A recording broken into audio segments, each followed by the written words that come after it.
প্রিয় ডর ফ্যান্স, ডর নিয়ে যে কোনো আপডেট ঠিক সময়ে পেতে এখনই বেল আইকনটি প্রেস করুন আর আমাদের চ্যানেলটি সাবস্ক্রাইব করে আমাদের সাথে থাকুন।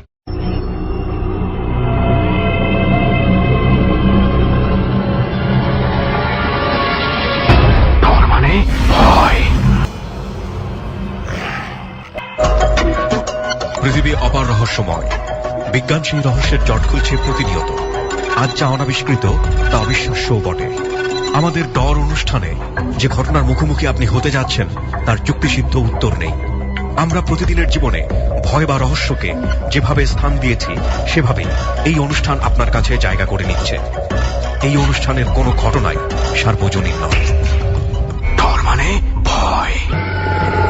হন্টেড বাই প্রাণ মিস্টার ম্যাঙ্গো ক্যান্ডি।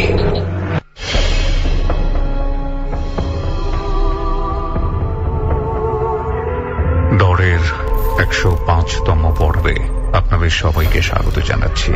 আমি আরজে কিবরিয়া। অনুষ্ঠানের শুরুতেই প্রিয় শ্রোতা আমরা জানিয়ে রাখছি আমাদের এবারের ডরটি ধারণ করা হয়েছে কোন একটি বিশেষ কবরের পাশে, এবং সেটা সম্পর্কে বিস্তারিত আপনাদেরকে বলবে সুমন ও শান্ত।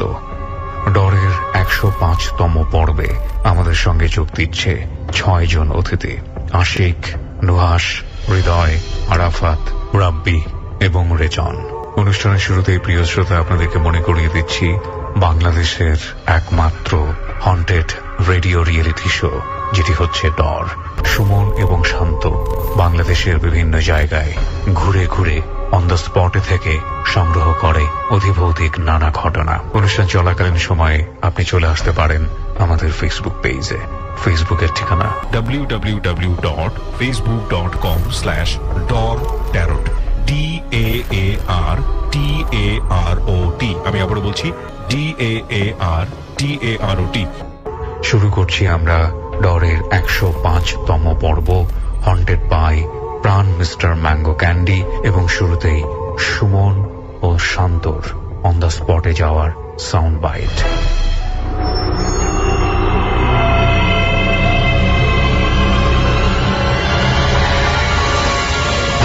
ডর মানে ভয়।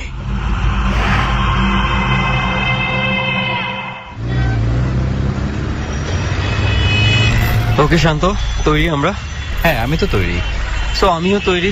এবার আমাদের ড্রাইভার ফারুক ভাই যদি তৈরি হয়ে যায় তাহলে কিন্তু আমাদের জার্নি স্টার্ট হয়ে যাবে।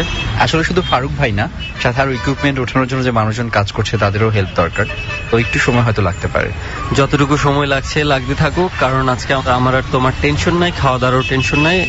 এরই মধ্যে খাওয়া দাওয়া হয়ে গেছে এবং জার্নিটাও খুব বেশি দূরে না এবং রাস্তাও খুব ভালো, আমরা আরামসে চলে যেতে পারবো, একদম টেনে টুনে চলে যেতে পারবো। রাইট। সো আমরা রিল্যাক্স আছি। আমি আর শান্ত এই মুহূর্তে একটু ঘুরে বেড়াচ্ছি ঢাকার রাস্তায় আশেপাশে, যতক্ষণ না গাড়িটা ঠিক হচ্ছে। গাড়ি তৈরি হয়ে গেলেই আমাদেরকে ফোন দেওয়া হবে, দেন আমি আর শান্ত গাড়িতে উঠে পড়বো। আর আজকে আমরা যে রুটে যাচ্ছি এই রুটে কিন্তু আমরা কয়েকদিন আগেও গিয়েছিলাম, বেশ কয়েকটা এপিসোড আগে গিয়েছিলাম। ওকে, আমরা সেই রুটের কথা বলবো, আগে গাড়িতে উঠে নি, হ্যাঁ, তারপর সবই বলা যাবে। Presented by Arab Girls। Dhaka থেকে আমরা রওনা করি আমাদের গন্তব্য ঢাকা কুমিল্লা মহাসড়কের পথে।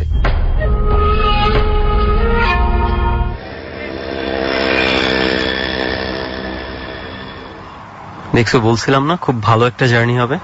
আসলে ভালো ভালো জার্নি জার্নি হয়েছিল। হয়েছে। এবং রাস্তাঘাটের ব্যাপারটা যেটা তুমি বলছিলে, আসলে কিন্তু খুব ভালো। এটা খুব ভালো রাস্তা। এই রাস্তাগুলোতে জার্নি করেও মজা আছে। রাইট। সো আমরা পৌঁছে গেছি, খুব বেশি একটা সময়ও লাগেনি, আমরা পৌঁছে গেছি এই মুহূর্তে। আর আমরা আছি ঢাকা চট্টগ্রাম মহাসড়কের কিংবা ঢাকা কুমিল্লা মহাসড়কের আমরা বলতে পারি। তবে এতটুকু স্পেসিফিক করে আমরা বলতে পারি যে এই সড়কের মেঘনা ব্রিজের পরবর্তী থেকে দাউদকান্দি ব্রিজের আগ পর্যন্ত কোনো একটা জায়গাতে আমরা আছি এবং এই জায়গাতেই আজকে ডর ধারণ করা হবে। এবং আমরা এই মুহূর্তে আস্তে আস্তে আমি আর শান্ত হাঁটতে হাঁটতে আমাদের স্পটে পৌঁছে যাব হাইওয়ে থেকে। এটা খুব বেশি দূরে না, আমাদের মাত্র হয়তোবা মিনিট 4-5 হাঁটলেই হবে, এরকম সময় লাগবে। তবে জায়গাটা হচ্ছে এরকম যে দূরে অনেক দূরে লাইট দেখা যাচ্ছে, কিন্তু মনে হচ্ছে না যে এখানে আশেপাশে কোনো বাড়ি আছে। এতটা দূরে দূরে বাড়ি, চতুর্দিকে পানিতে ভরপুর এখন, এবং আমরা যেই জায়গাটাতে যাচ্ছি, ডটটা যেখানে ধারণ করা হবে, এটা বালি দিয়ে পুরো ভরা করা হয়েছে জায়গাটা, এবং এখানে খুব শীঘ্রই হয়তো বা কোনো একটা কনস্ট্রাকশনের কাজ শুরু হবে, এবং এখানেই আজকে ডট ধারণ করা হবে। এবং যখন আমরা আমাদের আজকের অতিথিদের ভয়ঙ্কর ভয়ঙ্কর অভিজ্ঞতাগুলো শুনতে থাকবো, এবং সেই সাথে এখানকার ঘটনাগুলো আমরা সবার সামনে বর্ণনা করব, আমরা ঠিক দূরেই লক্ষ্য করছি যে আমাদের চোখের সামনে দিয়ে শত শত গাড়ি চলে যাচ্ছে, কিন্তু কেউ টেরও পাবে না যে ঠিক তাদের রাস্তার পাশেই আমাদের ডট ধারণ করা হচ্ছে। তো ওকে, চলো এবার হাঁটি স্পটের দিকে। চলো।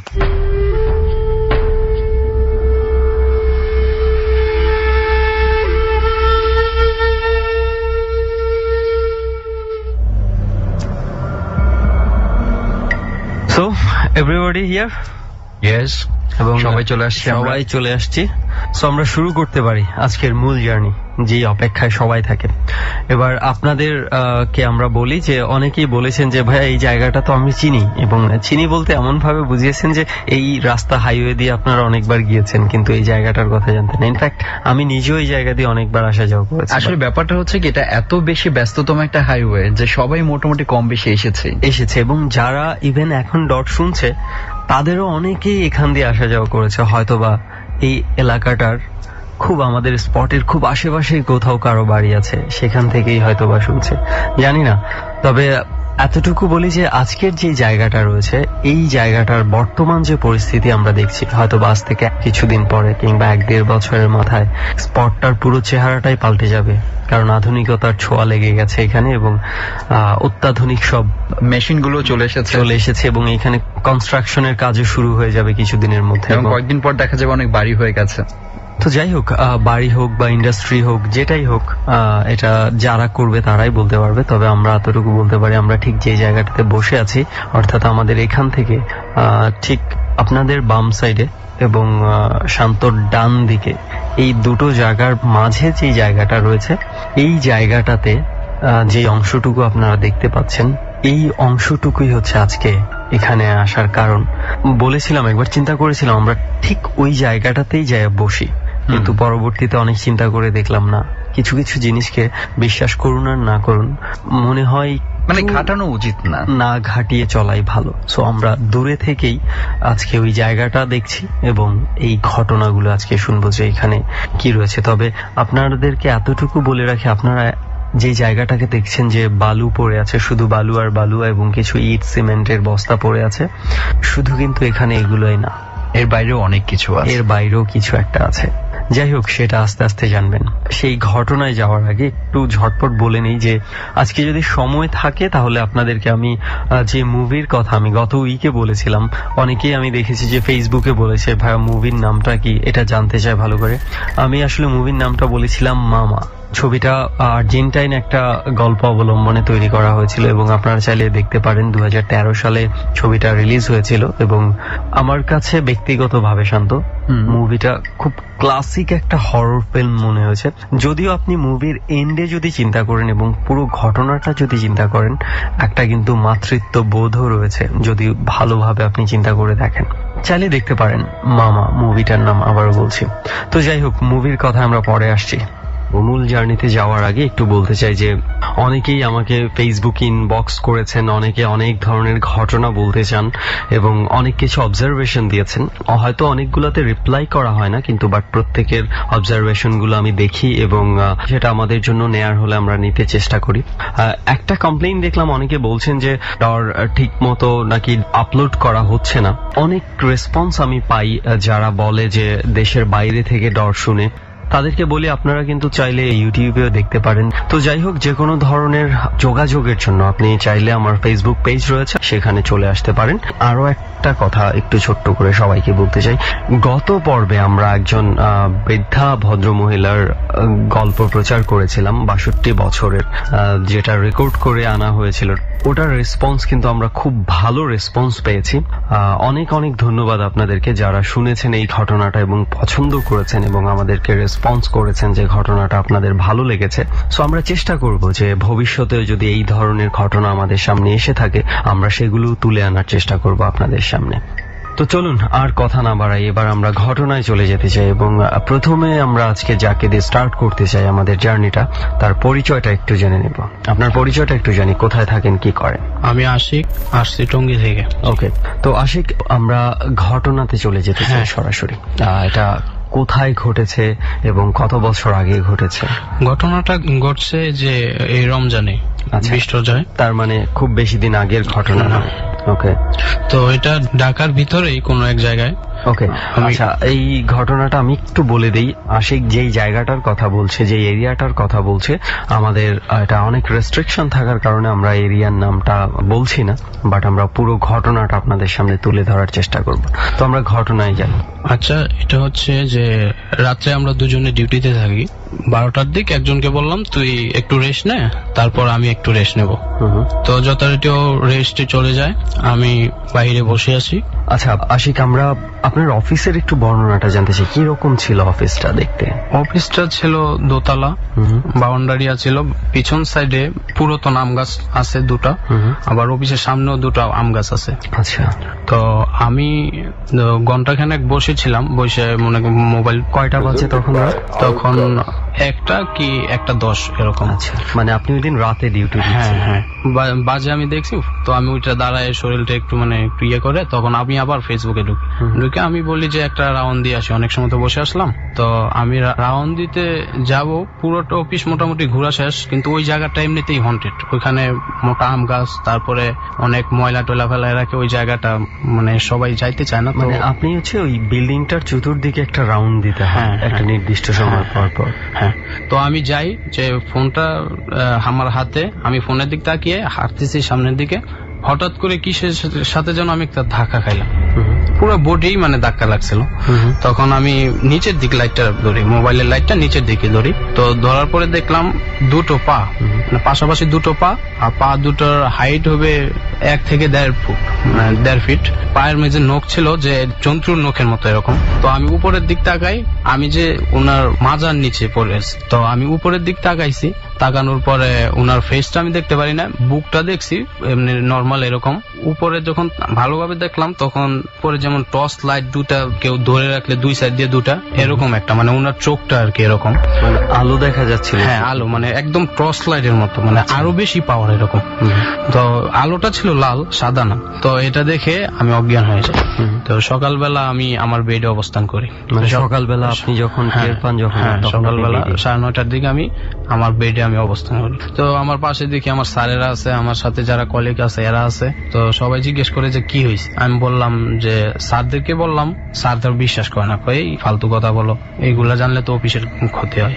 আর কারোর সাথে শেয়ার করলাম না, আপনাকে আমি ফোন করলাম। আচ্ছা, আপনি বলেছেন যে অফিসটা এমনিতেই হন্টেড, ওই জায়গাটাই হন্টেড? ওই জায়গাটাই হন্টেড। কেন হন্টেড? ওই অফিস যে ও আরেকটা বর্ণনা দিতে ভুলে গেছি, অফিসের যে বাউন্ডারি, এটা বাউন্ডারির পাশেই একটা পুকুর আছে। পুকুরে আমি শুনলাম যে যুদ্ধের সময় এমন কোন মাছ ছিল না যে 2-3টা লাশ ওইটাতে ছিল না, মানে মনে করেন গলা কাটা, তারপরে মাথা আলাদা এরকম এই পুকুরটাতে? হ্যাঁ, এই পুকুরটাতে। তো এটাতে আমি এর আগেও এখানে ভয় পাইছি, তো আমি তেমন গায়ে নেই না। যেমন রাত্রে ডিউটি করলে মাথাটা একটু হেলায়, একটু চোখ মুজলে যেমন কে আসে চাইপা ধরে, গলায় চাইপা ধরে, এরকম আমার অনেকবার হয়েছে। কিন্তু এইটা আমার বাস্তব ঘটনা, এটা দেখে যে আমি অনেক ভয় পাইছি। ওকে, এরপরে কি আপনি ওই আরো ডিউটি করেছেন? না, এরপর থেকে আমি রমজানের পর থেকে আমি আর ডিউটি করি না। আমি স্যারদেরকে বললাম যে যদি আমার ডিউটি নাইট করা লাগে তাহলে আমি চাকরি করব না।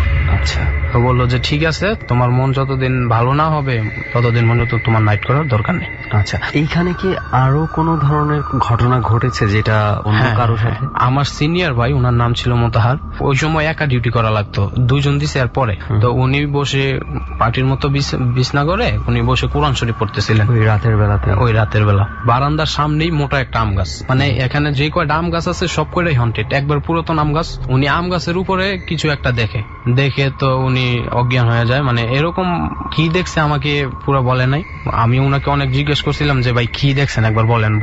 উনি কয় ভাই আমি এটা বলতে পারবো না।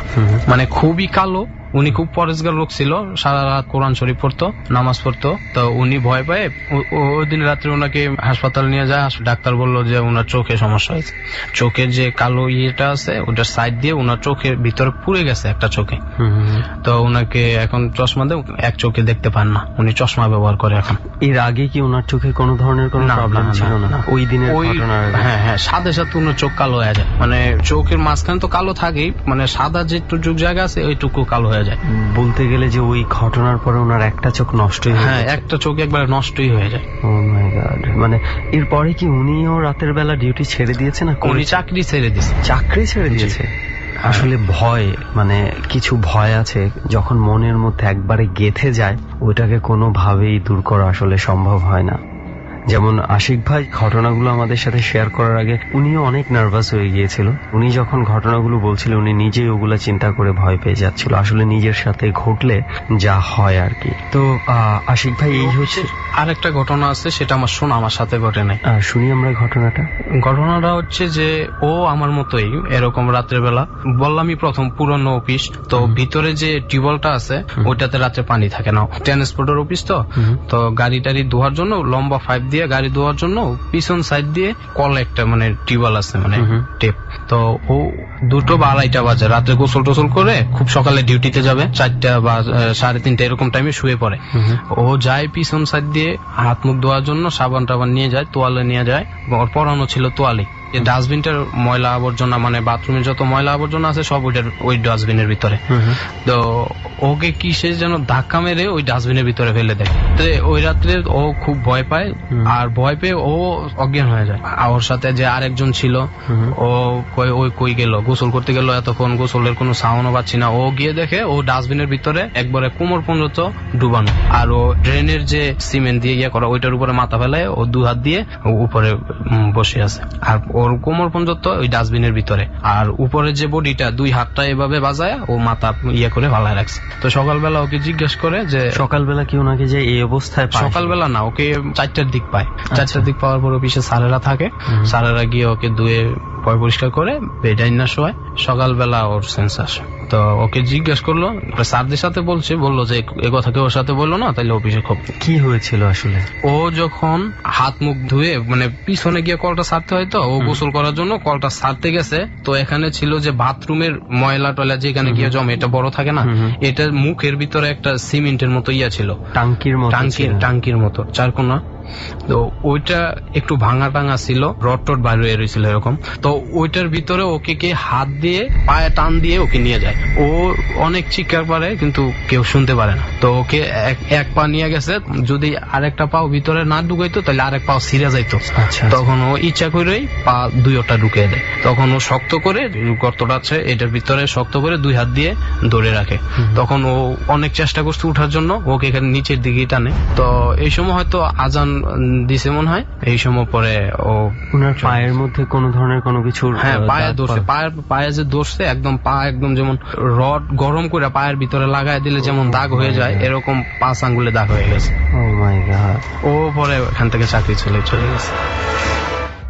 এই ঘটনা ঘটার পরে আমার মনে হয় ওইটাই স্বাভাবিক যে গত মাসের ঘটনা, এটা গত মাসের না, মানে রমজানের পরের ঘটনা। ও এই 1 তারিখে চলে গেছে, মানে ভেরি রিসেন্ট ঘটনা। হ্যাঁ এই 1 তারিখের ঘটনা, 1 তারিখে মানে 28 তারিখের ঘটনা 1 তারিখেও চলে গেছে। ও মাই গড। তার মানে হচ্ছে ডর টিমের তো উচিত হচ্ছে সবার আগে ওই জায়গাটাতে যদি একটা এপিসোড ধারণ করতে পারে, যেহেতু এটা একটা রেস্ট্রিক্টেড এরিয়া, সো আমরা চেষ্টা করব যে কোনো না কোনো ভাবে পারমিশন জোগাড় করা যায় কিনা যে ওখানে যে ডর ধারণ করার জন্য। তো যাই হোক, এই হচ্ছে যে আপনার অফিসের যে ঘটনাগুলো রয়েছে, এই ঘটনা নিঃসন্দেহে খুব ভয়ঙ্কর একটা ঘটনা শুনলাম।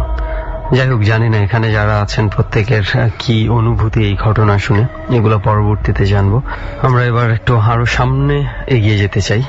আশিক ভাই, ডর টিমের কাছে যতটুকু শুনেছি আপনার হয়তো বা আরো কিছু এক্সপিরিয়েন্স আছে যেটা শেয়ার করতে চান আমাদের সাথে। তো কি ঘটনা আছে আর যেটা শেয়ার করতে চান? এই ঘটনাটা হচ্ছে আমার নিজের সাথেই ঘটে গেছে। তো আমার এক চাচা ছিল, লিবিয়া থাকতো।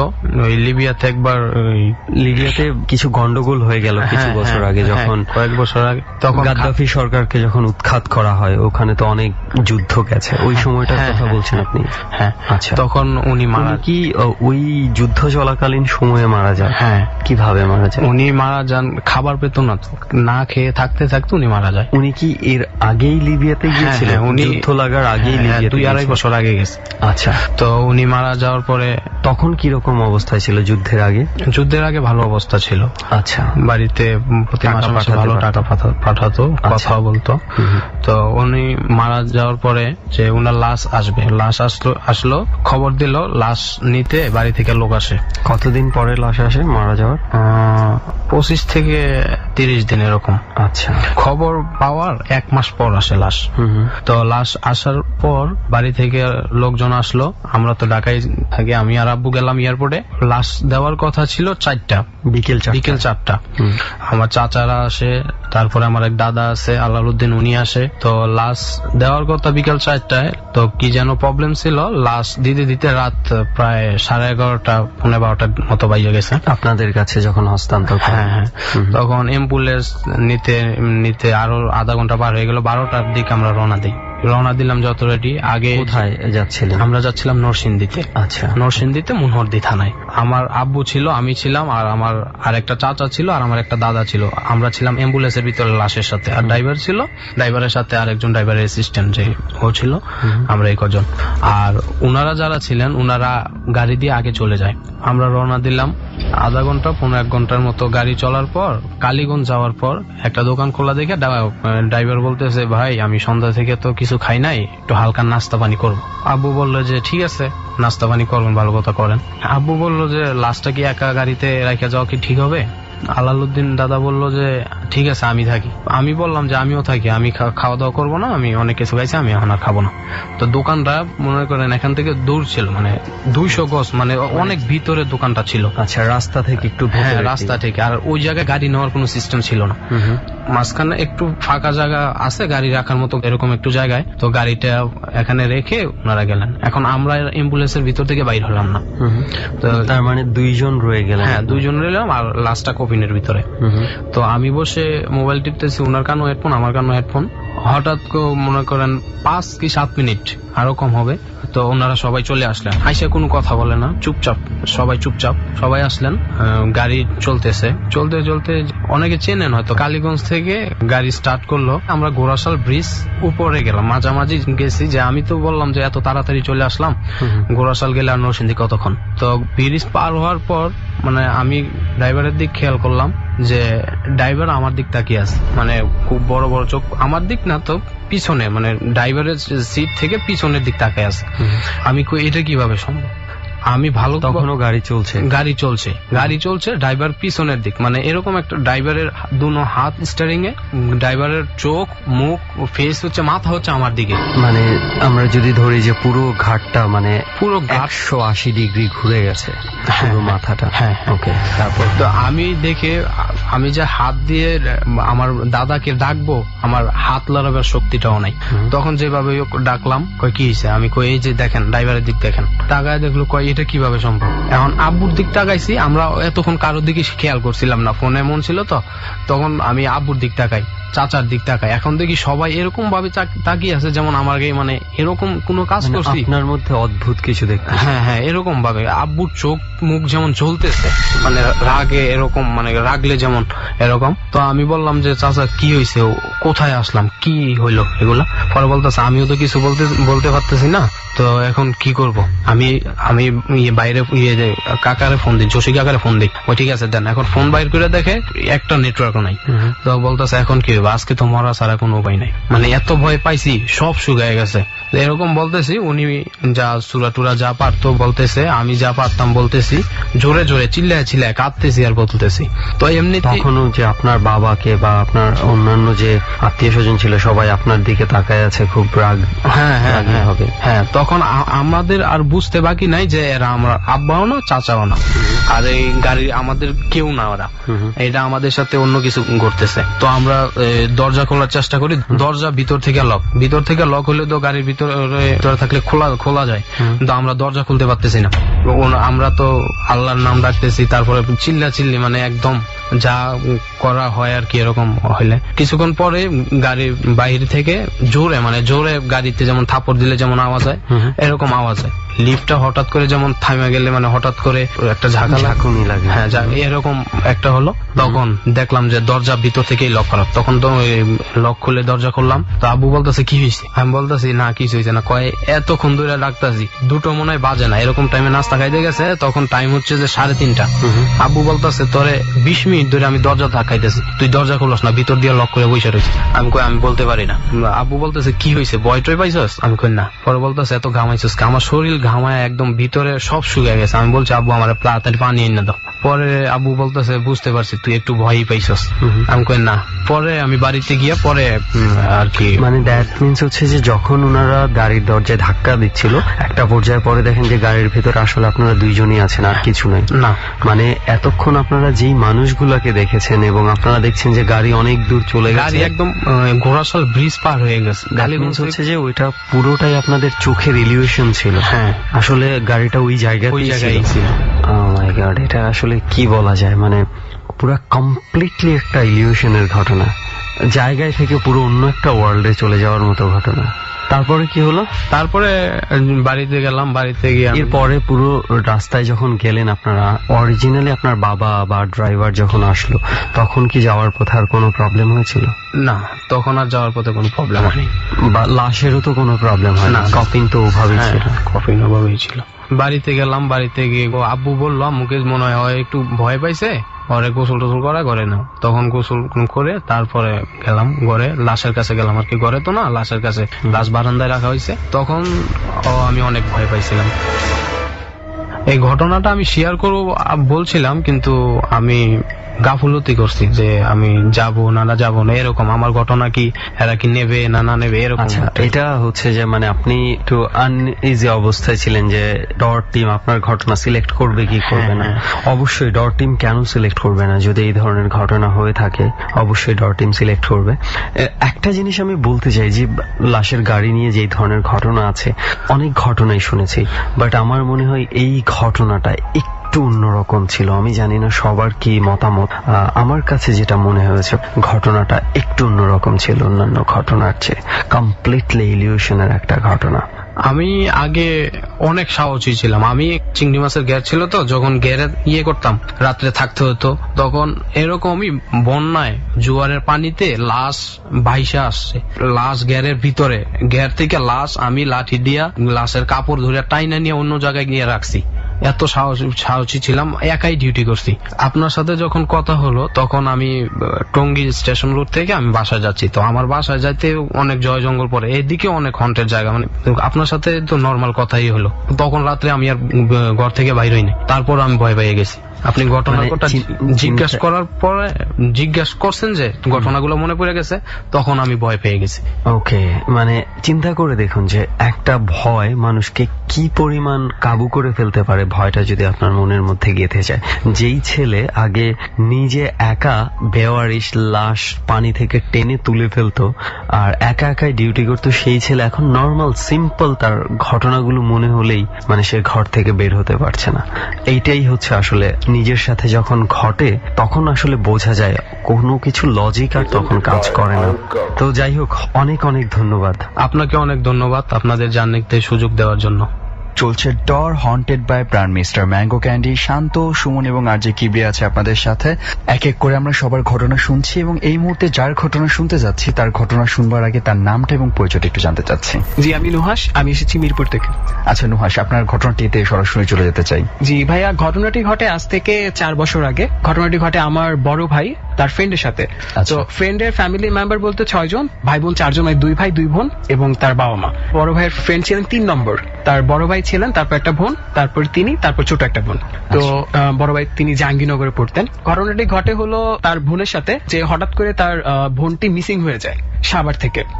সাভার সেটা ঠিক কবে নাগাদের ঘটনা বলছেন আপনি? আজ থেকে 4 বছর আগে। 4 বছর আগে তার বোন মিসিং হয়ে যায়।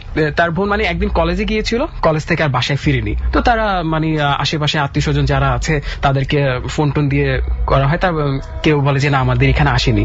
তো পরবর্তীতে তারা থানায় একটি ডায়েরি করে।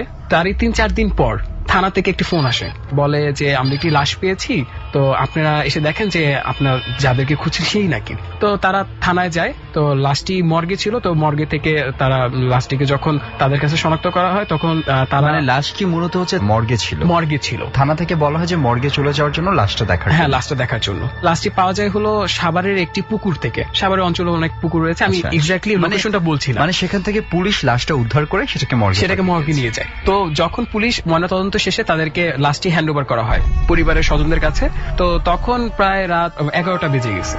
মানে পুলিশ থেকে লাশটাকে নিয়ে যেতে যেতে আর কি অনেক সময় লেগে গেছে। তো সময় লেগে গেছে। তাদের যে দেশের বাড়ি রয়েছে সেই দেশের বাড়ি নিয়ে যাবে, নরসিংদী দেশের বাড়ি, তো সেই জন্য অ্যাম্বুলেন্স প্রয়োজন। তো একটা অ্যাম্বুলেন্সে করে লাশটিকে নিয়ে যাওয়া হয়। ঢাকা পের হতে হতে তাদের প্রায় রাত 2টা কি 3টা বেজে যায়। ঢাকা পের হওয়ার পরে প্রায় 1 থেকে 1.5 কিলো যাওয়ার পরে যে অ্যাম্বুলেন্স নিয়ে যাচ্ছিল লাশটি হঠাৎ বন্ধ হয়ে যাচ্ছে, অ্যাম্বুলেন্স স্টার্ট বন্ধ হয়ে যাচ্ছে। একটু চেষ্টা করার পর হয়তো আবার অ্যাম্বুলেন্স চালু হচ্ছে, আবার কিছু দূর যাওয়ার পরে অ্যাম্বুলেন্স বন্ধ হয়ে যাচ্ছে। তো তারা মনে করলো যে হয়তো বা অ্যাম্বুলেন্স কোনো টেকনিক্যাল প্রবলেম রয়েছে, কিন্তু অ্যাম্বুলেন্স যে চালাচ্ছিলেন ড্রাইভারের মতবাদ যে সম্পূর্ণ সবকিছু ঠিক আছে, কিন্তু কেন যে এমন হচ্ছে সে বুঝতে পারছে না। তো ভাইয়া তারা সিদ্ধান্ত নেয় তাদের নরসিংদী একটি হসপিটাল থেকে একটি অ্যাম্বুলেন্স আনবে মাঝপথে। তো নরসিংদীর কাছাকাছি যাওয়ার পরে তার ডিসিশন নেয় যে আরো একটা অ্যাম্বুলেন্স করার জন্য, কারণ যেহেতু অ্যাম্বুলেন্স নষ্ট হয়ে যাচ্ছে বারবার, জি। তাই অন্য একটা হসপিটাল থেকে অ্যাম্বুলেন্স আনার অন্য একটা হসপিটাল থেকে অ্যাম্বুলেন্স আনবে। তো সেখান থেকে একটি অ্যাম্বুলেন্স পাঠানো হয় নরসিংদী থেকে। ঢাকা থেকে যে অ্যাম্বুলেন্সটি নিয়ে এসেছিল সেই অ্যাম্বুলেন্স থেকে লাশটিকে নরসিংদী যে অ্যাম্বুলেন্স এসেছে নরসিংদী থেকে সেই অ্যাম্বুলেন্সে ট্রান্সফার করা হয়। আচ্ছা। তো এটা দিয়ে যাচ্ছে। তো যাওয়ার পথে আরেকটু বলে রাখি যে তাদের যে বাড়ি রয়েছে নরসিংদী, বাড়ির একটু আগে 10 থেকে 15 মিনিটের রাস্তা। তো সেই রাস্তাটি অনেক সরু, মানে ওই পর্যন্ত অ্যাম্বুলেন্স ওই যেতে পর্যন্ত পারবে না। অ্যাম্বুলেন্স যেতে পারবে না। তারা 3-4 জন মানুষ, তারা কফিনটিকে হাতে করে ক্যারি করা সম্ভব না, আরো এত রাত। তো তাদের বাড়ির পাশ থেকে একটি ভ্যান গাড়ি মানে পাঠানো হয়, স্থানীয় ভ্যান গাড়িওয়ালা যারা আছে তাদেরকে পাঠানো হয়। বাজারে পাঠানো হয়, যে বাজার থেকে ভ্যান গাড়িতে করে বাকিটা পথ মানে বাড়ি পর্যন্ত লাশটিকে নেওয়া হবে কফিন থেকে। আচ্ছা। অ্যাম্বুলেন্সটি বাজার পর্যন্ত লাশটিকে নিয়ে যাওয়া হয়। তো বাজার থেকে বাকি পথ ভ্যানে যাচ্ছে তারা। ভ্যান গাড়িটা যখন যাচ্ছে কফিন দিকে নিয়ে, যাচ্ছে আর কি। বাসার দিকে যাচ্ছে কফিন নিয়ে, তখন রাস্তার মধ্যে ধরেন আশেপাশে অনেক চেঁচামেচি, মানে অনেক কিছু তারা রিয়েলাইজ করছে। যেমন হলো পুকুরে কেউ ঝাঁপ দিচ্ছে, এবং মানে ওই পার থেকে কেউ জানি ডাকছে, গুনগুন করতে, মানে অনেক কিছু, মানে তো তারা- চারপাশে অস্বাভাবিক কিছু। তো তারা মনে করছে যে আমার বোন মারা গেছে, তাদের এগুলো সেন্স নেই কিছু। তো পরবর্তীতে ভাইয়া তাদের ডিসিশন থাকে যে তারা ফজরের পরপরই, যেহেতু লাশটি আজ থেকে 7-8 দিনের পচা, ফজরের পরপরই মাটি দিয়ে দিবে, আচ্ছা। দাফন করে দিবে। তাই করা হয়। ফজরের পরপরই জানাজা করে লাশটিকে দাফন করে দেওয়া হয়। কিন্তু যে কফিন থেকে নিয়ে মানে বহন করে লাশটিকে আনা হয়েছে সে কফিন সহ না, কফিন ছাড়া পারিবারিক কবরস্থান রয়েছে বাড়ির পাশে, তো সেই কবরস্থানে দাফন করা হয়। তো কফিনটিকে রাখা হয় তাদের বাড়ির যে বারিন্দা রয়েছে, আঙ্গিনা থাকে, সেই আঙ্গিনাতে। আচ্ছা, তার মানে হচ্ছে বাসার পাশে যে পারিবারিক কবরস্থান ছিল জি। সেখানে কবর দিয়ে তারপর কফিনটাকে ব্যাক করে বাসায় নিয়ে আসা। বাসায় নিয়ে আসা হয়। কবরস্থান হলো তাদের বাসার পাশে একেবারে পারিবারিক কবরস্থান। গ্রামে প্রত্যেকটা বাড়ির একটা পারিবারিক কবরস্থান থাকে, আচ্ছা। সেরকমই। দাফন করার পরে প্রায় তখন দুপুর, ওকে, মানে ফজরে দাফন করা হয়, তারপর দুপুর বেলা হচ্ছে দুপুরের ঘটনা বলছি। তো এমন একটা সময় মরা বাড়ি অনেকেই দেখতে আসে, অনেক বাড়িতে খাবার টাবার আসে, এমন কিছু তো আয়োজন, যে ছোট ছোট বাচ্চারা আছে, তো সবাই খেতে বসছে। তো ভাইয়াই তাদেরকে সার্ভ করছে খাবারগুলো। তো হঠাৎ করে তাদের ভাইয়া মিন্স হচ্ছে যে ওই মারা মেয়ের যে গিয়েছে ভাই। মেয়ের বড় ভাই। আচ্ছা। তো সার্ভ করছে, তো হঠাৎ করে মানে সবাই পাচ্ছে যে লাশ পচা যে গন্ধ রয়েছে, সেই গন্ধ পাচ্ছে তারা। তো ভাইয়া বুঝতে পেরেছে যে কফিনটি তো বাহিরে রাখা, হয়তো বা কফিন থেকে হয়তো আসছে, হয়তো লাশের যে পানি, সেই পানি কফিনে পড়েছে, যে লাশ পচা যে পানি, যেহেতু এটা পানি থেকে উদ্ধার করা হয়েছে লাশটিকে। হ্যাঁ।